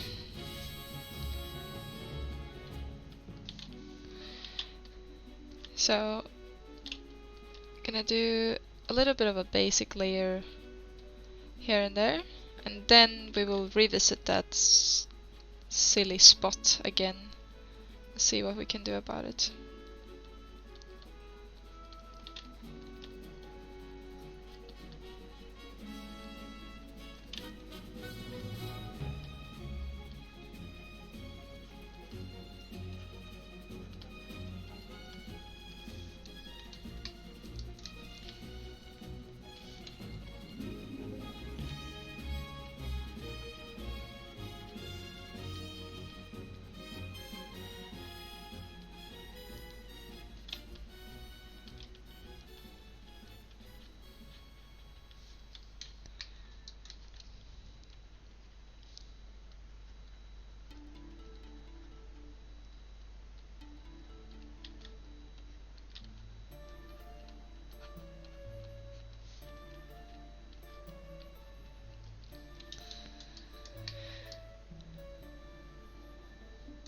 Ah, no! Ah, of course.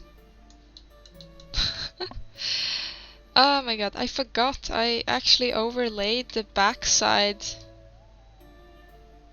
Yeah, okay.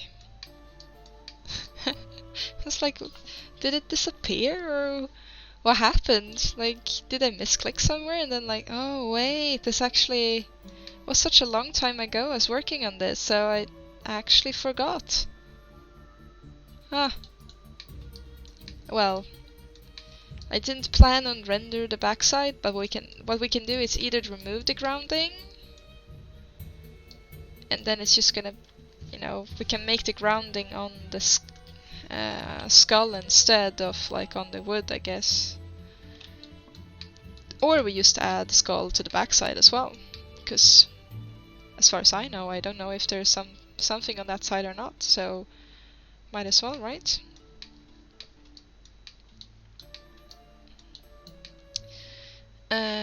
Okay, so we have a little bit of like dark green spots here and there now.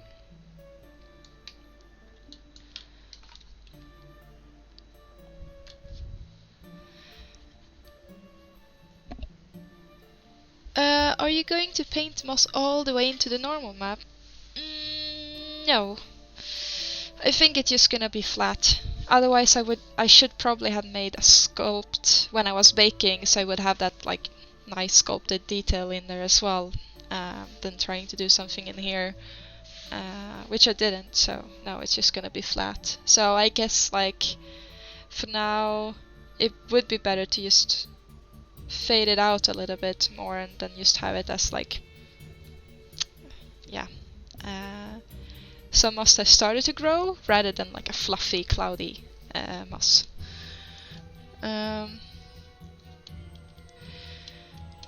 Are those cracks furrows in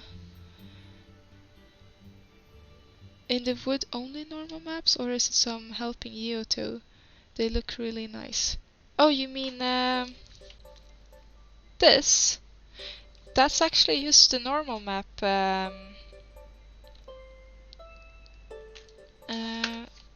What is the shortcut for wireframe again?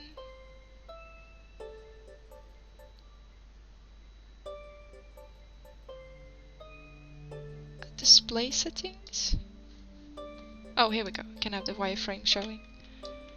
So that's a normal map. So the mesh itself doesn't have any support for it. And there's no height map either. All of this is just the normal map.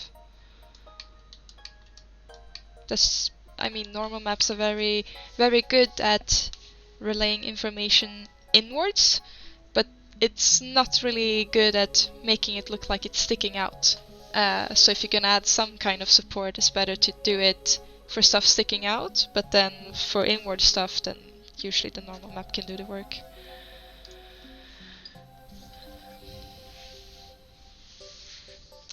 Oh, hi, Salty Skeg.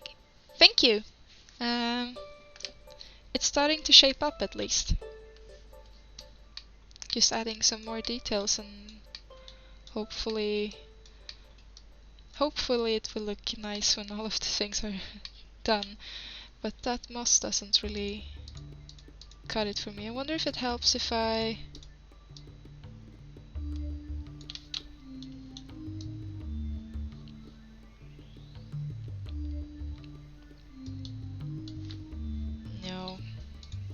looks a little bit silly.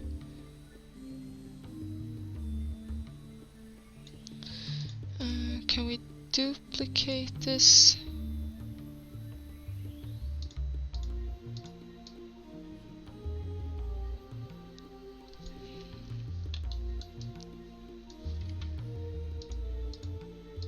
Because I feel it should be stronger, but if we put it to multiply with, yeah, it will get too dark. So we're not gonna do that.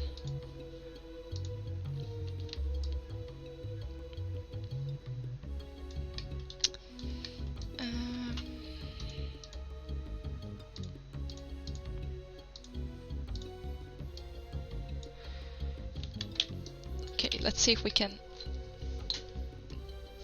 erase a little bit of that really strong green color.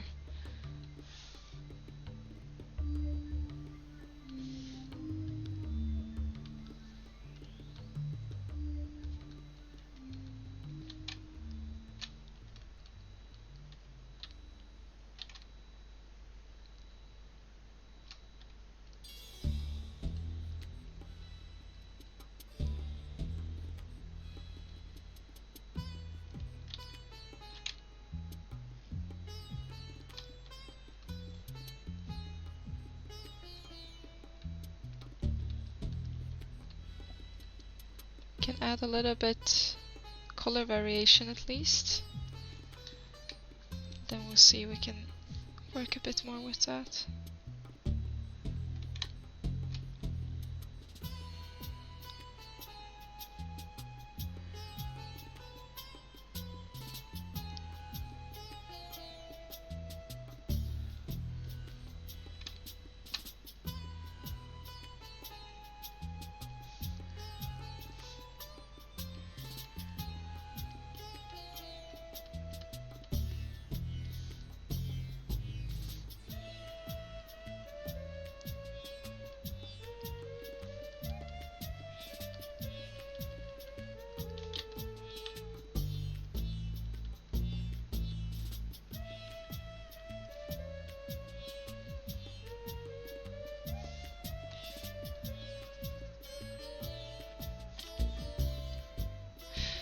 Is this still the Super Mario Galaxy soundtrack? I can't really recognize it. Let's check if it is. Oh yeah, it's still...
So, what do you guys think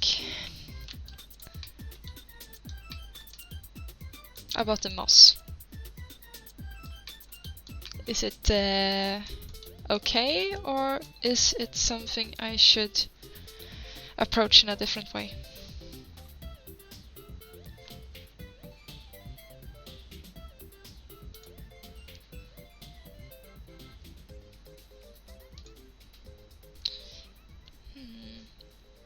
I haven't tried too many things in here, so I wonder, can you paint normal maps?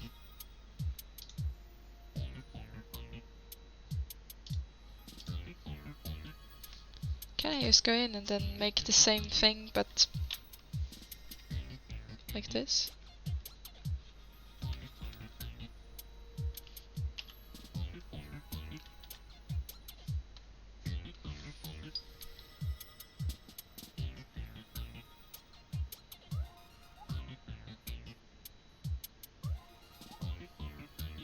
Well, this looks very dangerous to just slide on.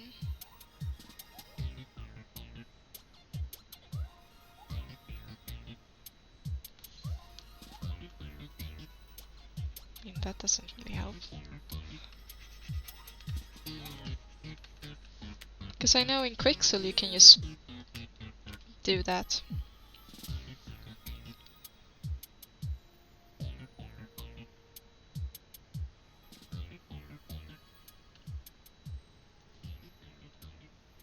Or do you need a stencil, perhaps?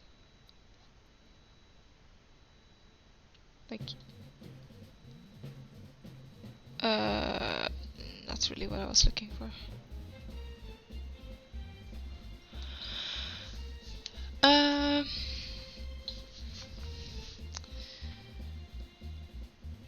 Let's see. I think it's the round palette nicely, though it might be a bit high frequency to the other. I guess you're talking about the moss, right? That it might be a little bit too noisy compared to the rest. Yeah, maybe I should do the splatter bigger instead, since everything else is big. You can paint normal. I think it's easy to go fill A using the height channel. The height data gets translated to normal information. Oh, okay. Interesting. So...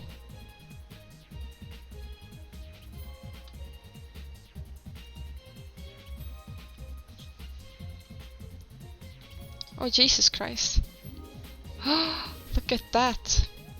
That's so weird. Ah! Just destroy the whole model. Okay.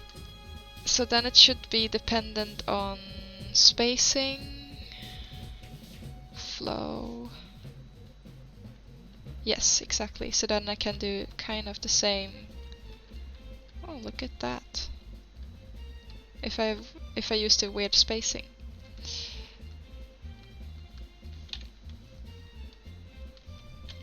So then I can get it a little bit more cloud instead of sculpting it. Wow, technology nowadays.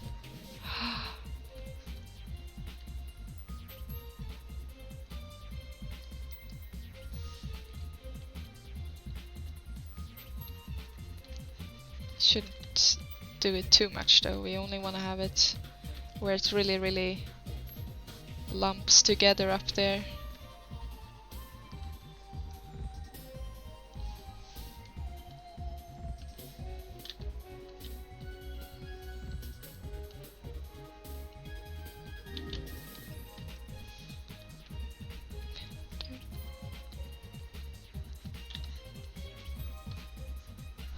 But now I can see how it's really noisy because of that. So,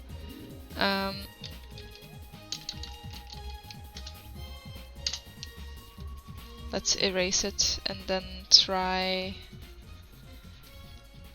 to go for a little bit more unnoisy approach. Oh, of course, the spacing as well. No! There you go.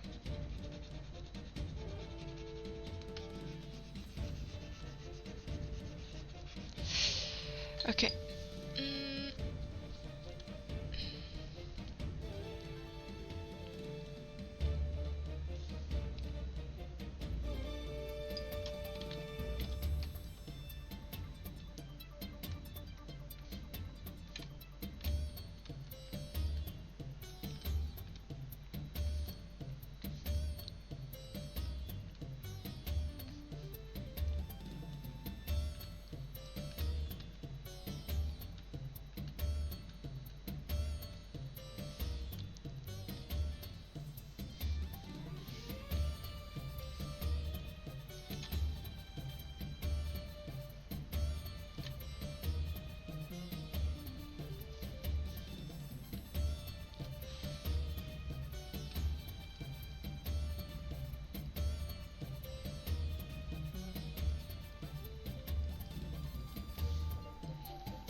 Actually kind of forgot to paint the metal. Silly, silly.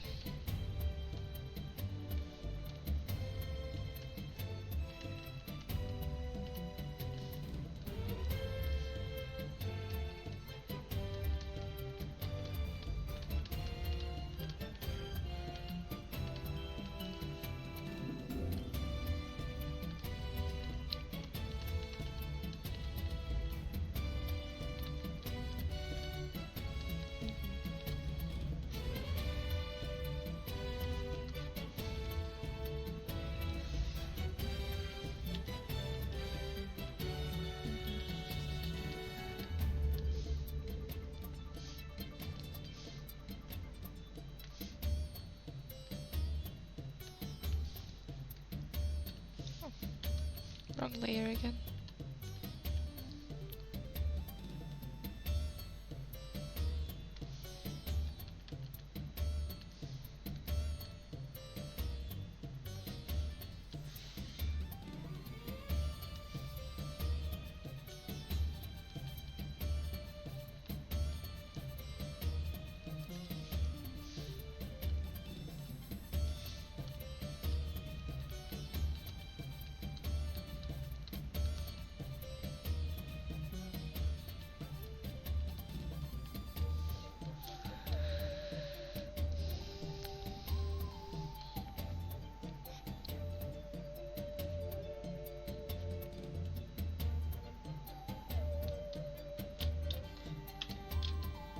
Must say it was pretty cool to paint the height detail in there, though it feels like it didn't really work for this one, but it's nice knowing that you can actually.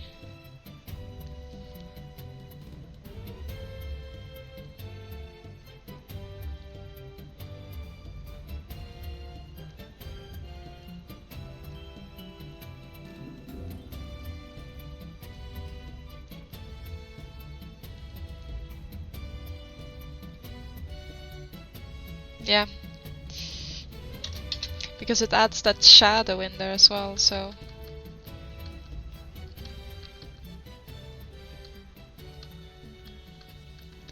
But perhaps a little bit.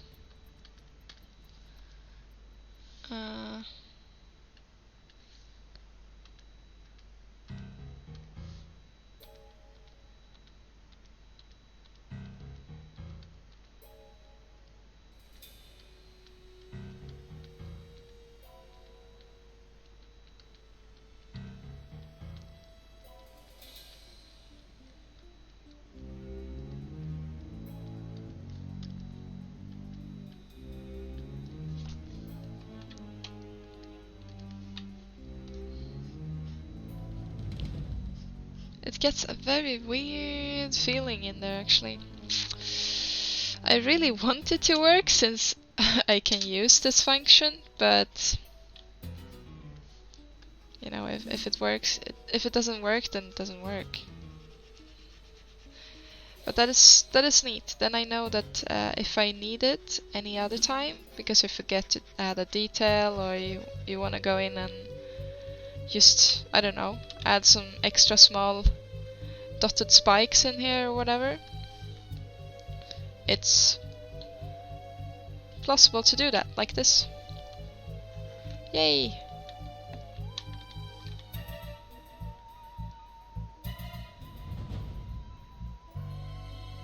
Well, say you wanna go and do like that. Yeah, okay. Small extra detail. It's pretty nice to have that. Okay, so I know I added more moss than the concept, but I think that it's suited better for the take I made. I have a little bit more bumpiness in general. So let's add some on the top even though it's not there in the concept. Because otherwise it looks silly. So we should add just a little bit here, I guess. Oh, well, not the height map. Just to get it feel like it's flowing with the rest of the moss.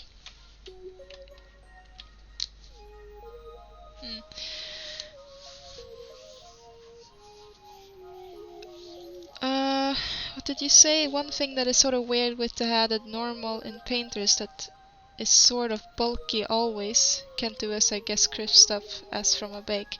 Oh yeah, now I noticed it was a little bit more chunky, like blobby. But I guess that also depends on what type of brush you have and the settings and stuff. So if you tinker around with that and make some preset brushes, it might work better.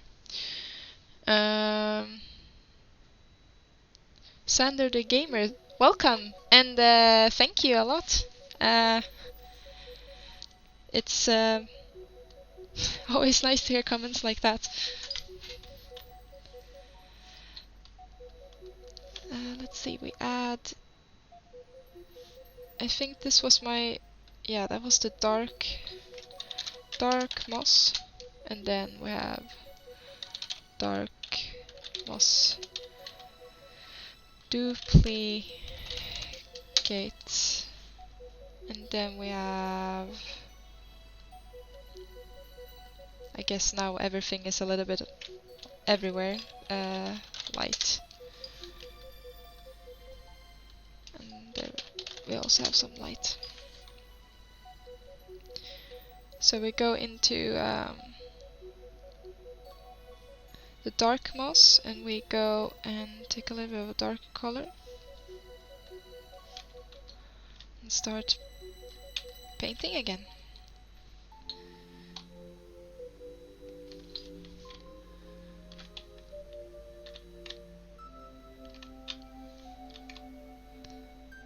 So probably the shot I will take is most likely gonna be from the front angle, so we're gonna focus a lot of the details on this angle.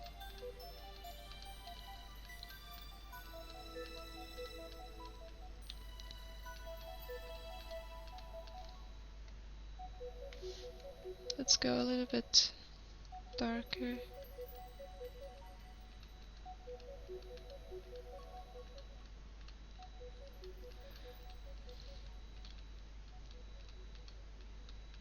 I guess it also would be nice if it goes up a little bit on the cork as well.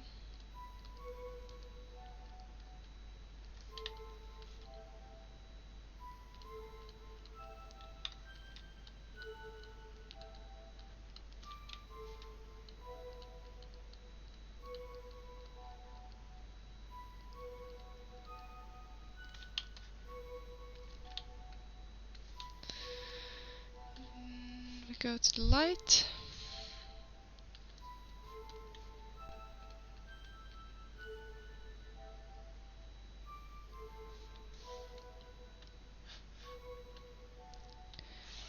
Also would be good to make sure to grab the correct value, I guess.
right?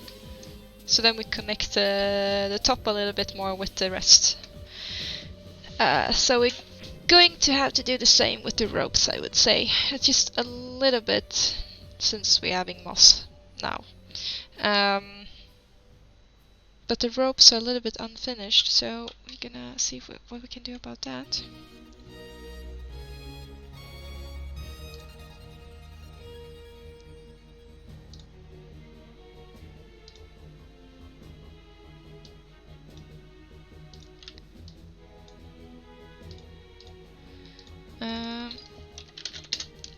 Rope.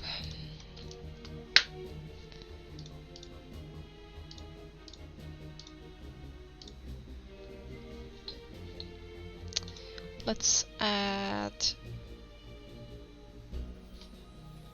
a color. And we want the color to be somewhere around here, maybe?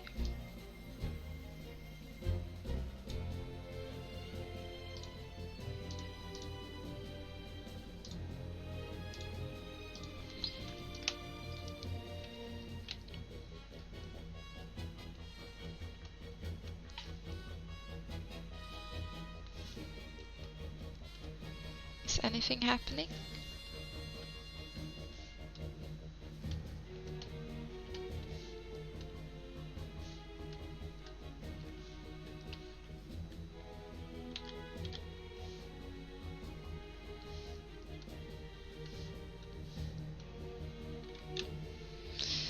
I guess that's not really how it works then.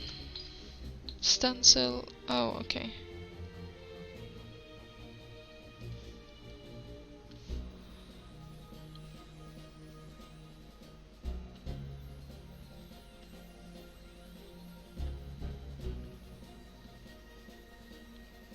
Oh wait, you don't do the fill. Still learning how to use this program. If you're gonna paint, we do it like this. It's really hard sometimes.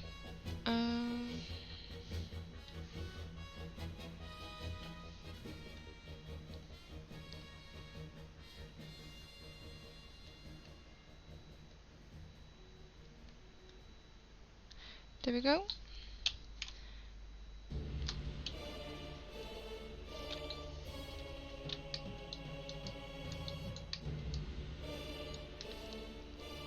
It's very dark and gritty though. Maybe I should add fill layer, but not paint on it, as I tried to do before. But we wanna lighten up the darkness a little bit.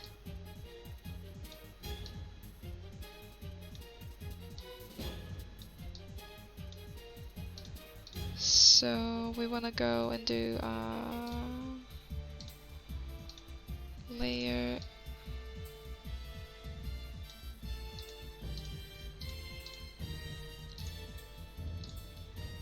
Alright.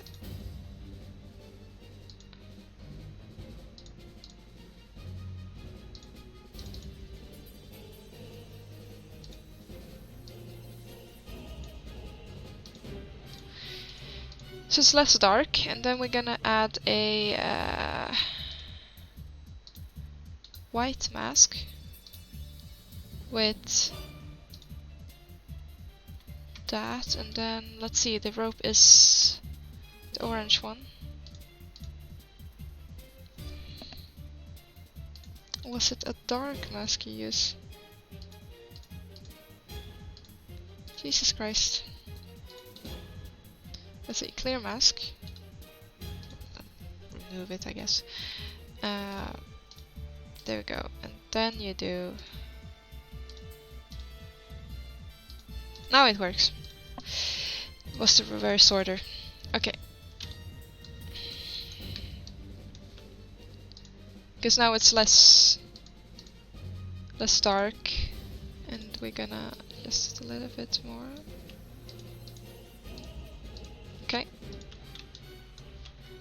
And then we want to have the paint layer on top of that, in which we can paint. There we go. Under the game, let's see. I'm just getting back into game design, and I come onto Twitch, and most people are indie devs. But then I stumbled here, and I was like, "Wow, this is pro." Okay. Thank you. Well, this is still like my own project. It's not like for a game. It's just me doing random stuff for learning programs. Because even if you are working in the game industry and being a pro,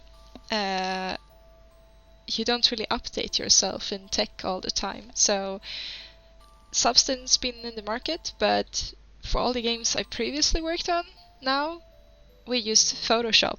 Old school Photoshop, and then seams, well, we painted them over in Modbox, and that was kind of how high-tech we went.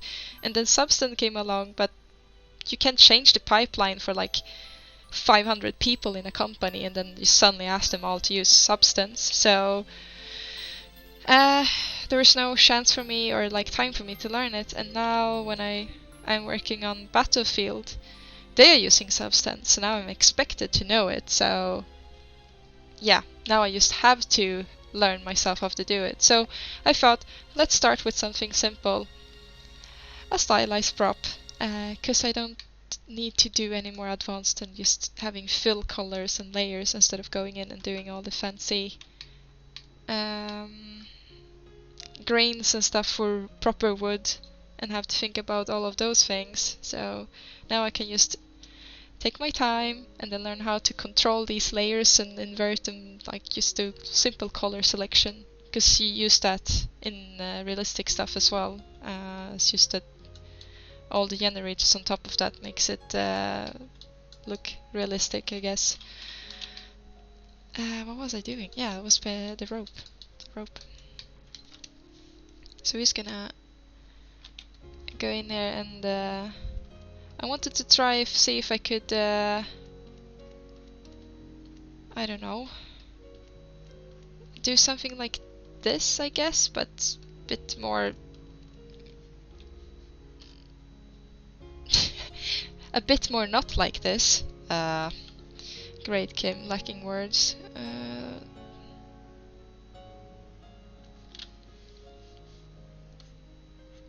I wanted to make it look a little bit more fuzzy. So let's just try what I did on the whole thing and see if that works for the whole thing.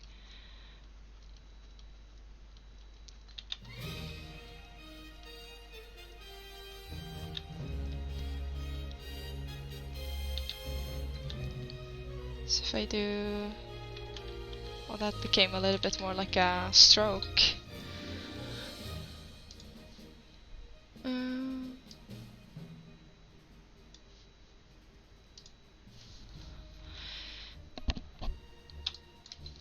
So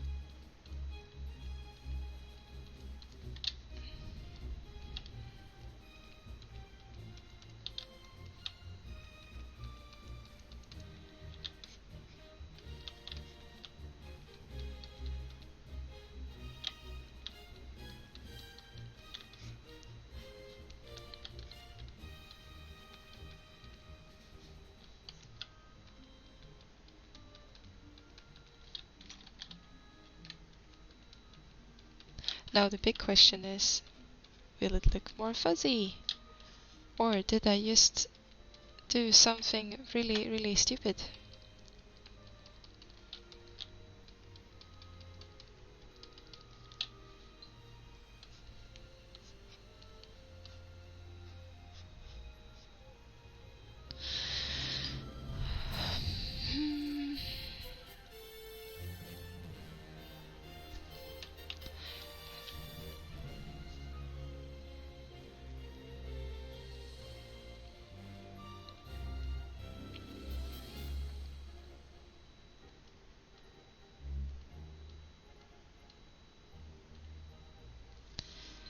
I guess it kinda look a little bit more fuzzy, but maybe a bit too strong.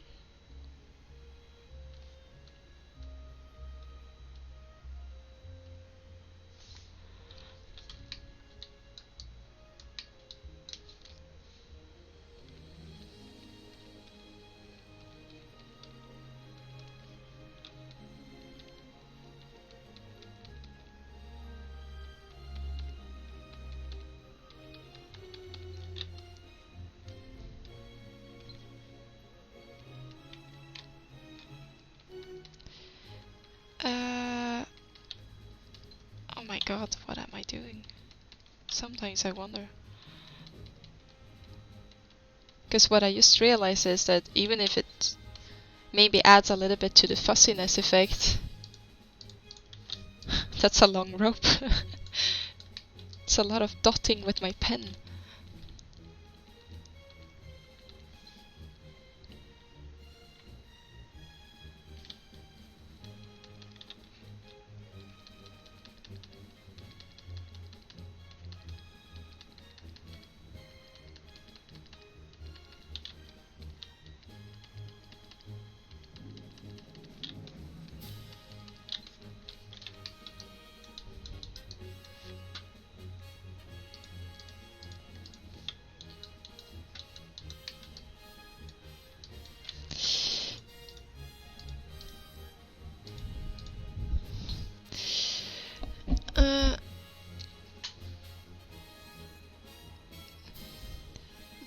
Thank you, Sunder the Game. Cool looking cask. You're at work right now? Wow, it's quite late where I am. Here it's like 42, yeah, like 22:40, which means like 20 minutes to 11 in the evening. I'm just assuming that it might be day at your place, because otherwise I would just suggest you go home and get some sleep, but but I'm making Minecraft bed design. But Minecraft bed designs? What, you mean like actual like bed linen? Or you mean that in the game you're making a bed in Minecraft? I'm confused, but it sounds pretty cool. Oh, it's in the afternoon in New York. Okay, cool. Yeah, no, it's not. It's pretty late here. Yeah, it's pretty fun to have someone tuning in like from the other side of the world.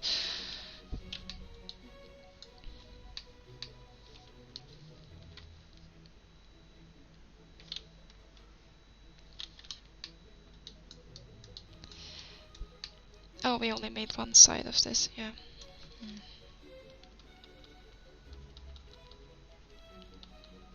Oh, speaking of the real stuff, you know what? I actually have a Minecraft that I got from a friend working at Mojang.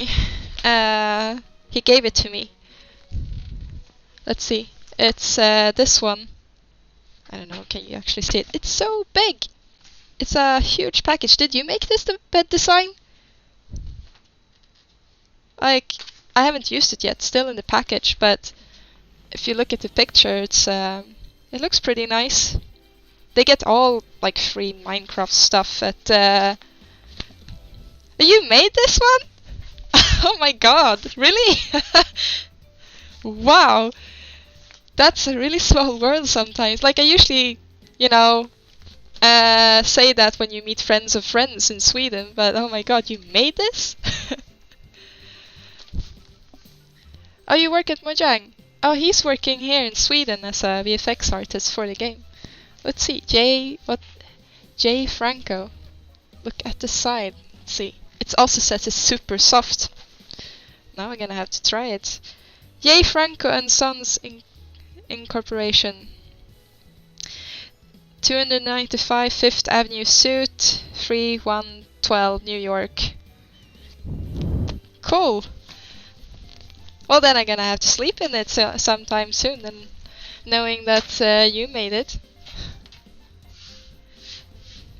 Because when you said like bed linen, I was like, yeah, I think I got one from my friend here in Stockholm. And then you said made a real one. I was like, well, you can't be working on this one, right? Oh, that's cool. Pretty funny. You got Overwatch and Halo as well, but they are not out yet. Wow.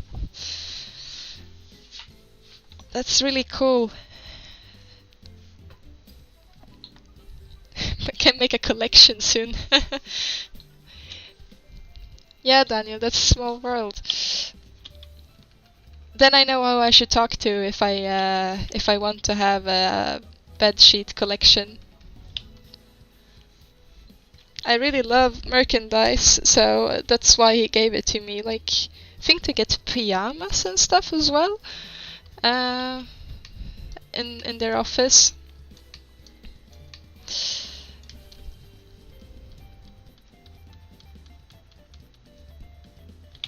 But that's quite fun. I know someone who made this bed linen. And I can even say I know the artist who made the bed linen.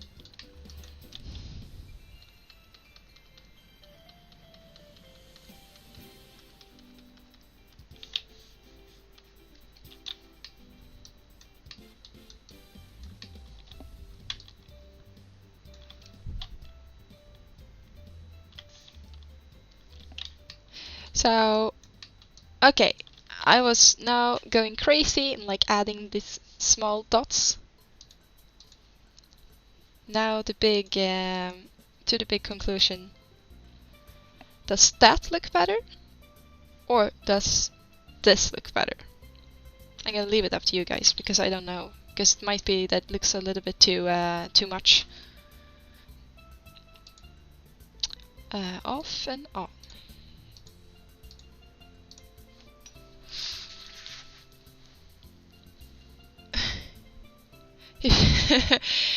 If you need bedding or room decor mercs, got you covered. Thank you. Room decor mercs. Does that mean you can get curtains in Minecraft as well? It would look like a game mech heaven in here. Adult Link, welcome and thank you. Any resources you can recommend for stylized texturing and substance? Any resources? So I haven't really been using any resources, I guess, more than the regular pen, and then I'm adjusting the stroke opacity. And then, of course, I sculpted this one in Zbrush. All of these things are like sculpted details.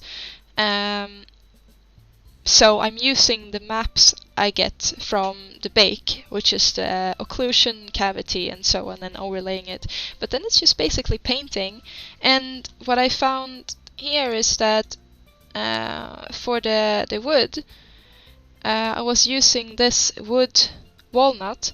So you would get like a lot of strokes and stuff, like too much grain. But you can adjust it. So what I did was that I went in here and I bumped up the pattern. So like I scaled it. So if you scale it down here, it actually get enlarged. And then I removed all of the other filters and stuff, so I only have the fiber. And that is actually these lines you can see here. So the very heavy cracks are sculpted, but these lines here is actually that pattern. So a recommendation in general is that all of these filters you can use. It's just that with stylization, all the patterns are usually bigger. So wood grain are actually larger strokes and just single colors, while when it's realistic, you get like very, very fine, small, grainy details if you're gonna make those wood shapes going down. Oh my god, I'm losing words today. I was mostly talking Swedish in work today. That's quite unusual. But the wood grain, at least, is very, very fine and narrowed and realistic. So I usually, when I do them, just think about shapes. Like, okay, so I'm doing stylized now. Then I need large shapes. I'm doing realistic. Then I need it fine-tuned and grainy, like more micro detail and those kind of surface noise. So you can use kind of any of these smart materials. It's just that you need to remove a lot of crap that you don't need for stylization, and then you go in here and scale the pattern up and down, and that's what I did. And then I did the same but for the roughness. Let's see. That's actually the wood fiber you could see here, going like strokes everywhere. the fibers. Let's see, where's my roughness? Here, you can see that it's still the same one. It's just that I put it in the roughness layer instead, and then remove the rest, so I can get this like very small light details in the wood, but not everywhere, just on like few selected spots. So that's basically how I work.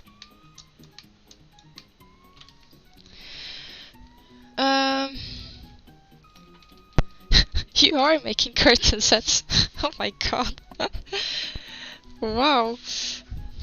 Hello, kitty. I wonder if there's any kids who sit there at home and be like, I'm gonna have everything in Minecraft. It's gonna be the curtains, the bed linen, like a, I don't know, a carpet, like cover my desk in plastic Minecraft decals and making my whole room look like Minecraft. There's probably a lot of images on that in Google, I guess. Because in this picture, it looks like a Minecraft lamp next to it. Yeah, it does. Ah. Actually, the bed looks very squarish, and the little cupboard it's standing on as well. Guess it's just part of like the design on the blanket.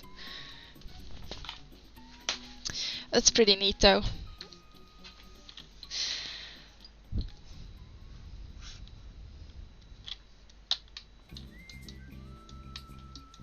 Okay, so what is missing on this one? The glowy eyes. That was the last thing, right?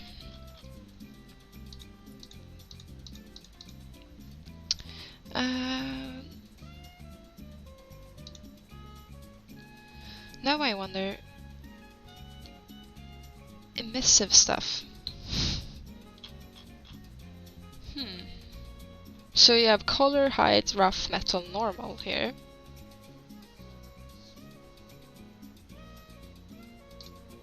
But I can't see any emissive stuff.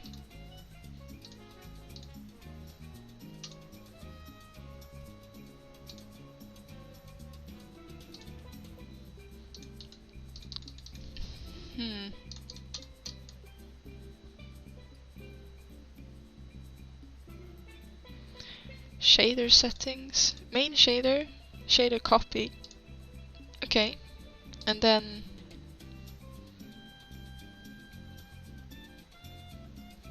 parallaxing emissive intensity.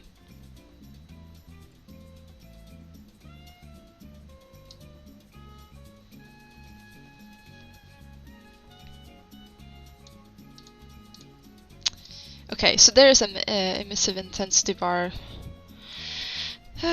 Let's see, how do you figure out where the emissive stuff is then?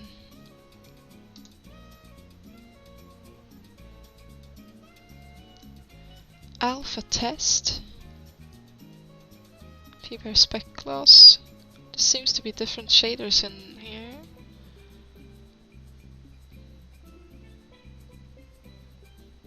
Dota 2 shader?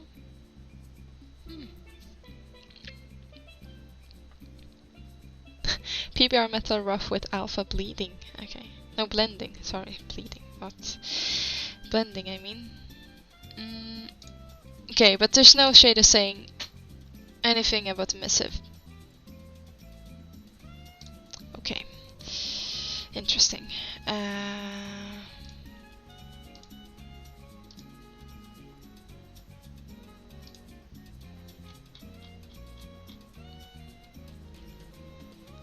Channels. Oh, here we go. Emissive. Thank you. Is it done? Do I have emissive now? Okay. Well, why wasn't it enabled from the first time? Okay, we have Emissive now.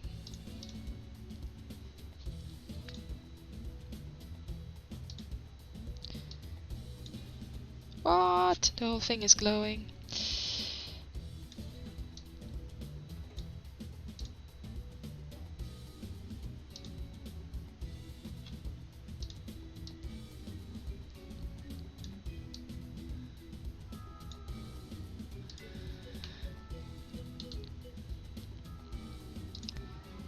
Okay, and then we add paint.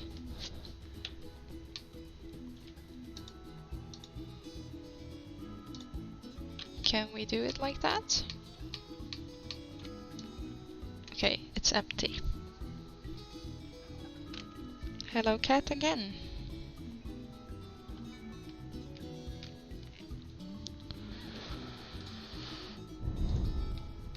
Or is it that one that should have the... No, wait, it's supposed to be the mask. And then you do paint. But then no material.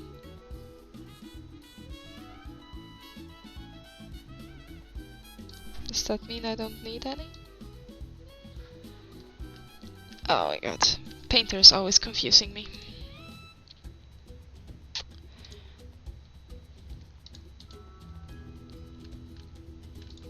Let's remove the mask.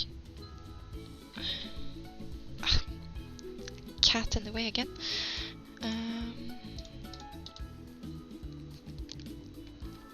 Black mask. It should be like this. Ah! Why doesn't it wanna work?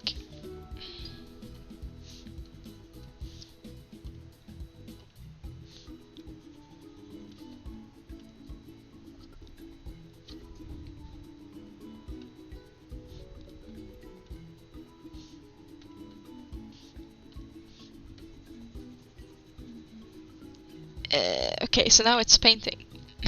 But... Oh wait, is it because it's... Oh, okay. Let's do two separate channels then. Let's add one that is the color. Just because I'm confused.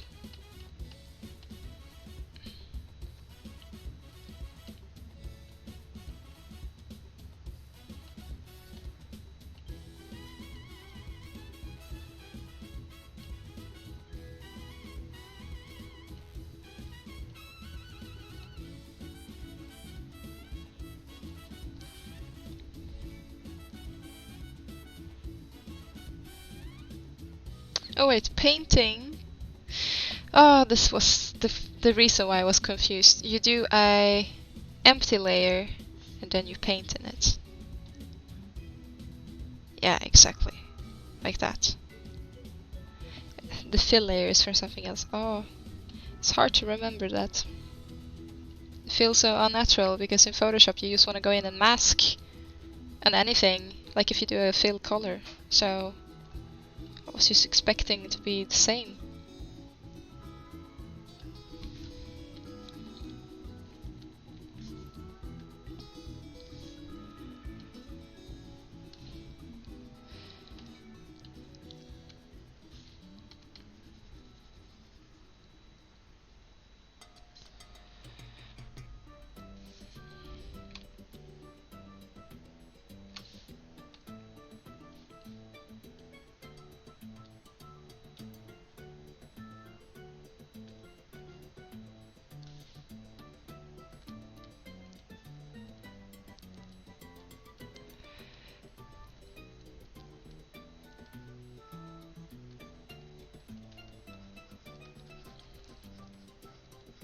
Wonder if I should add some alpha cards to it to make the glowing effect stronger later on.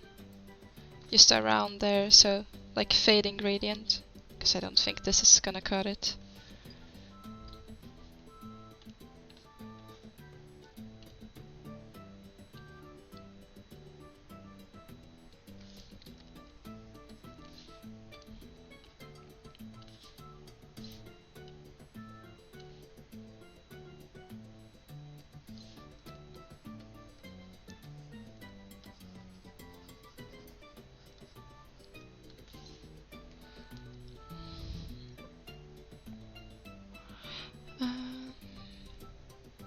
Duplicate. See if we can do something with soft light or...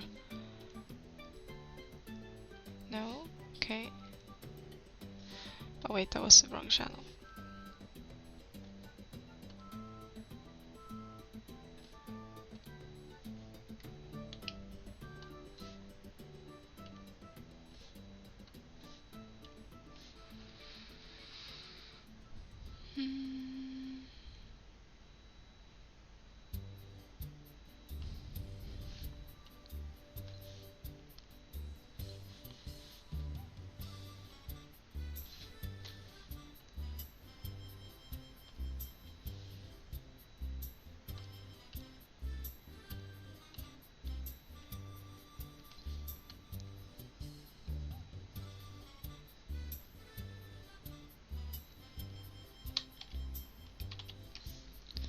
Feels like it's not really doing exactly what I wanted to.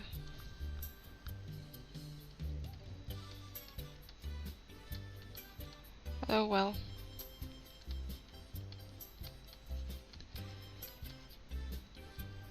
Can probably ramp up the effect with the alpha cards later on. And then some post-process effects as well.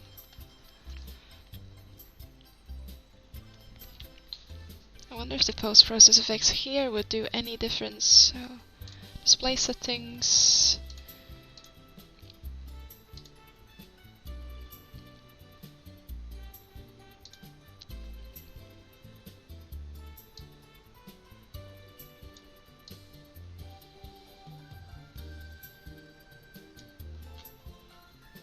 Where's the bloom?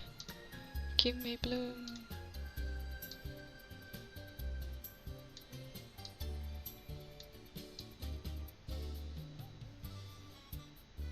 Really? Bloom is barely doing anything? Oh.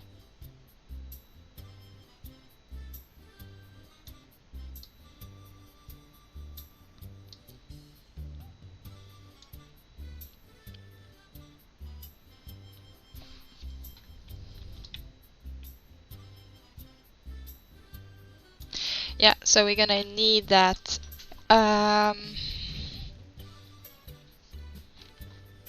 alpha cards around sticking out, so we can have like it looks like it's some kind of light emitting out from it. Or when we render it in Marmoset something, we can have just lights, I guess, in each. But we really want to have it look like it's coming out from there and not just giving color. So.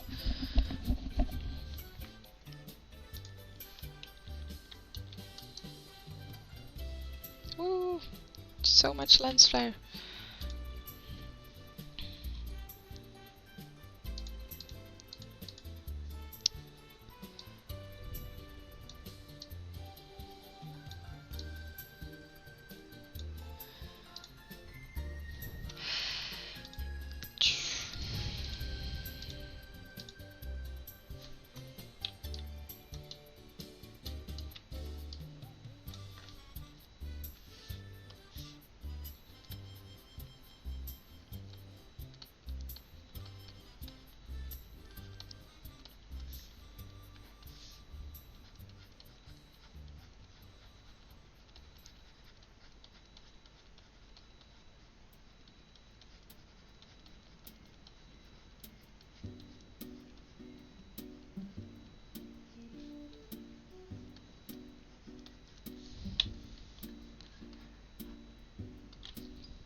Oh, I got eraser selected as well. Okay.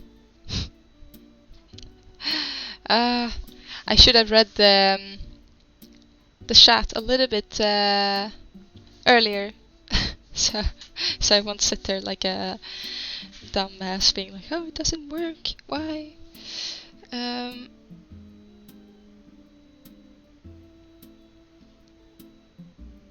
Let's see. Make them eye shiny. So, not art-related question. What games do you play? What games I play right now, or what games I like to play when I had time before I started my new work. In general, what I like to play is, like lately it was Zelda.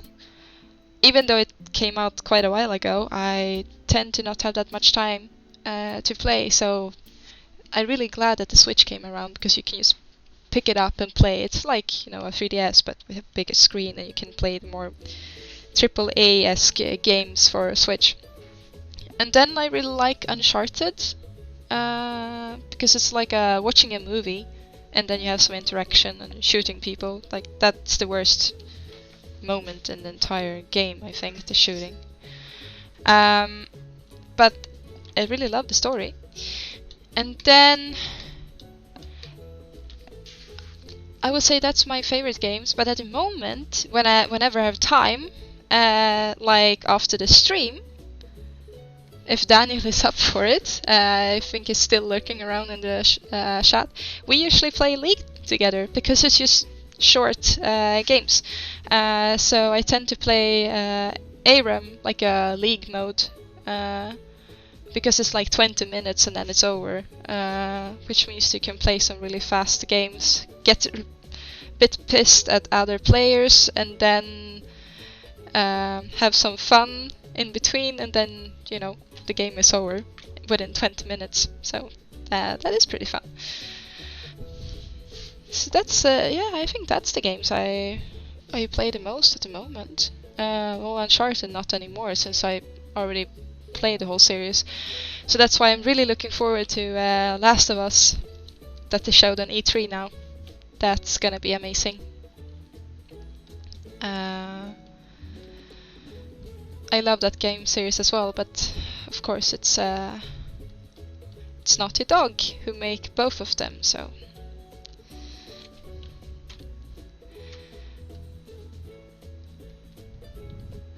But yeah, it feels like as a game developer you don't really have that much time to play games, so I'm very sad about that. I wish I could have time to play some more. Okay, we have some really, really glowy eyes now. I'm gonna add a little bit of more red in here, I guess. Just have another color than just orange.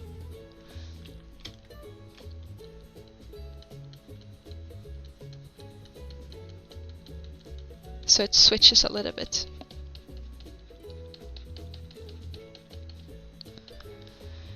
And I guess just for the sake of it, why not a little bit of yellow here?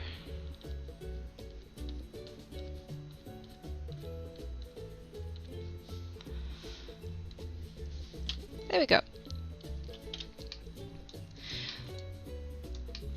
Well, it's pretty much done, I guess. I could sit and tweak it forever, but that means I would never get done. Because I usually sit and just tweak stuff until madness, it feels like. Is there anything else I would like to add on this now? I'm probably gonna look at it tomorrow and be like, whoa, did you say you're done? I'm gonna have to restart. I could add even more highlights, but nah. Needs to be done at some point. So I'm gonna see if I can render something really nice in Marmoset and get some like light shining on there and like, yeah, the glowy eyes. So I guess I'm not really done, because I'm gonna add the alpha cards there. But I'm done in substance at least. So, and I've been going on for more than 3 hours now, so I'm gonna quit the stream. And we didn't have time to do the rock sculpts. I was gonna do some realistic rock sculpts because I was doing the ArtStation challenge, but then I figured I won't have time to do the ArtStation challenge because it ends in 2 weeks. I've just been too busy with doing a lot of other things, like work related, during the evenings. So 1.5 months just like poof, and then I won't have time to do that. But I'm still gonna finish the scene and do the whole environment that I started it's just not going to be ready for that competition. So now I can take it easy and don't follow the rules, but it's still going to be the Western inspired with Native American things, and it's going to be I'm going to do a realistic attempt on that scene, I think. So still, because I've been changing my mind back and forth. But anyway, thank you everyone for watching. I will be streaming next week again, and then we're gonna do rock sculpts, because this weekend I'm going to DreamHack, and this weekend is gonna be mine alone for games for 4 days, and I'm gonna be dead. So that's gonna be super fun. But I'm still gonna be streaming next week,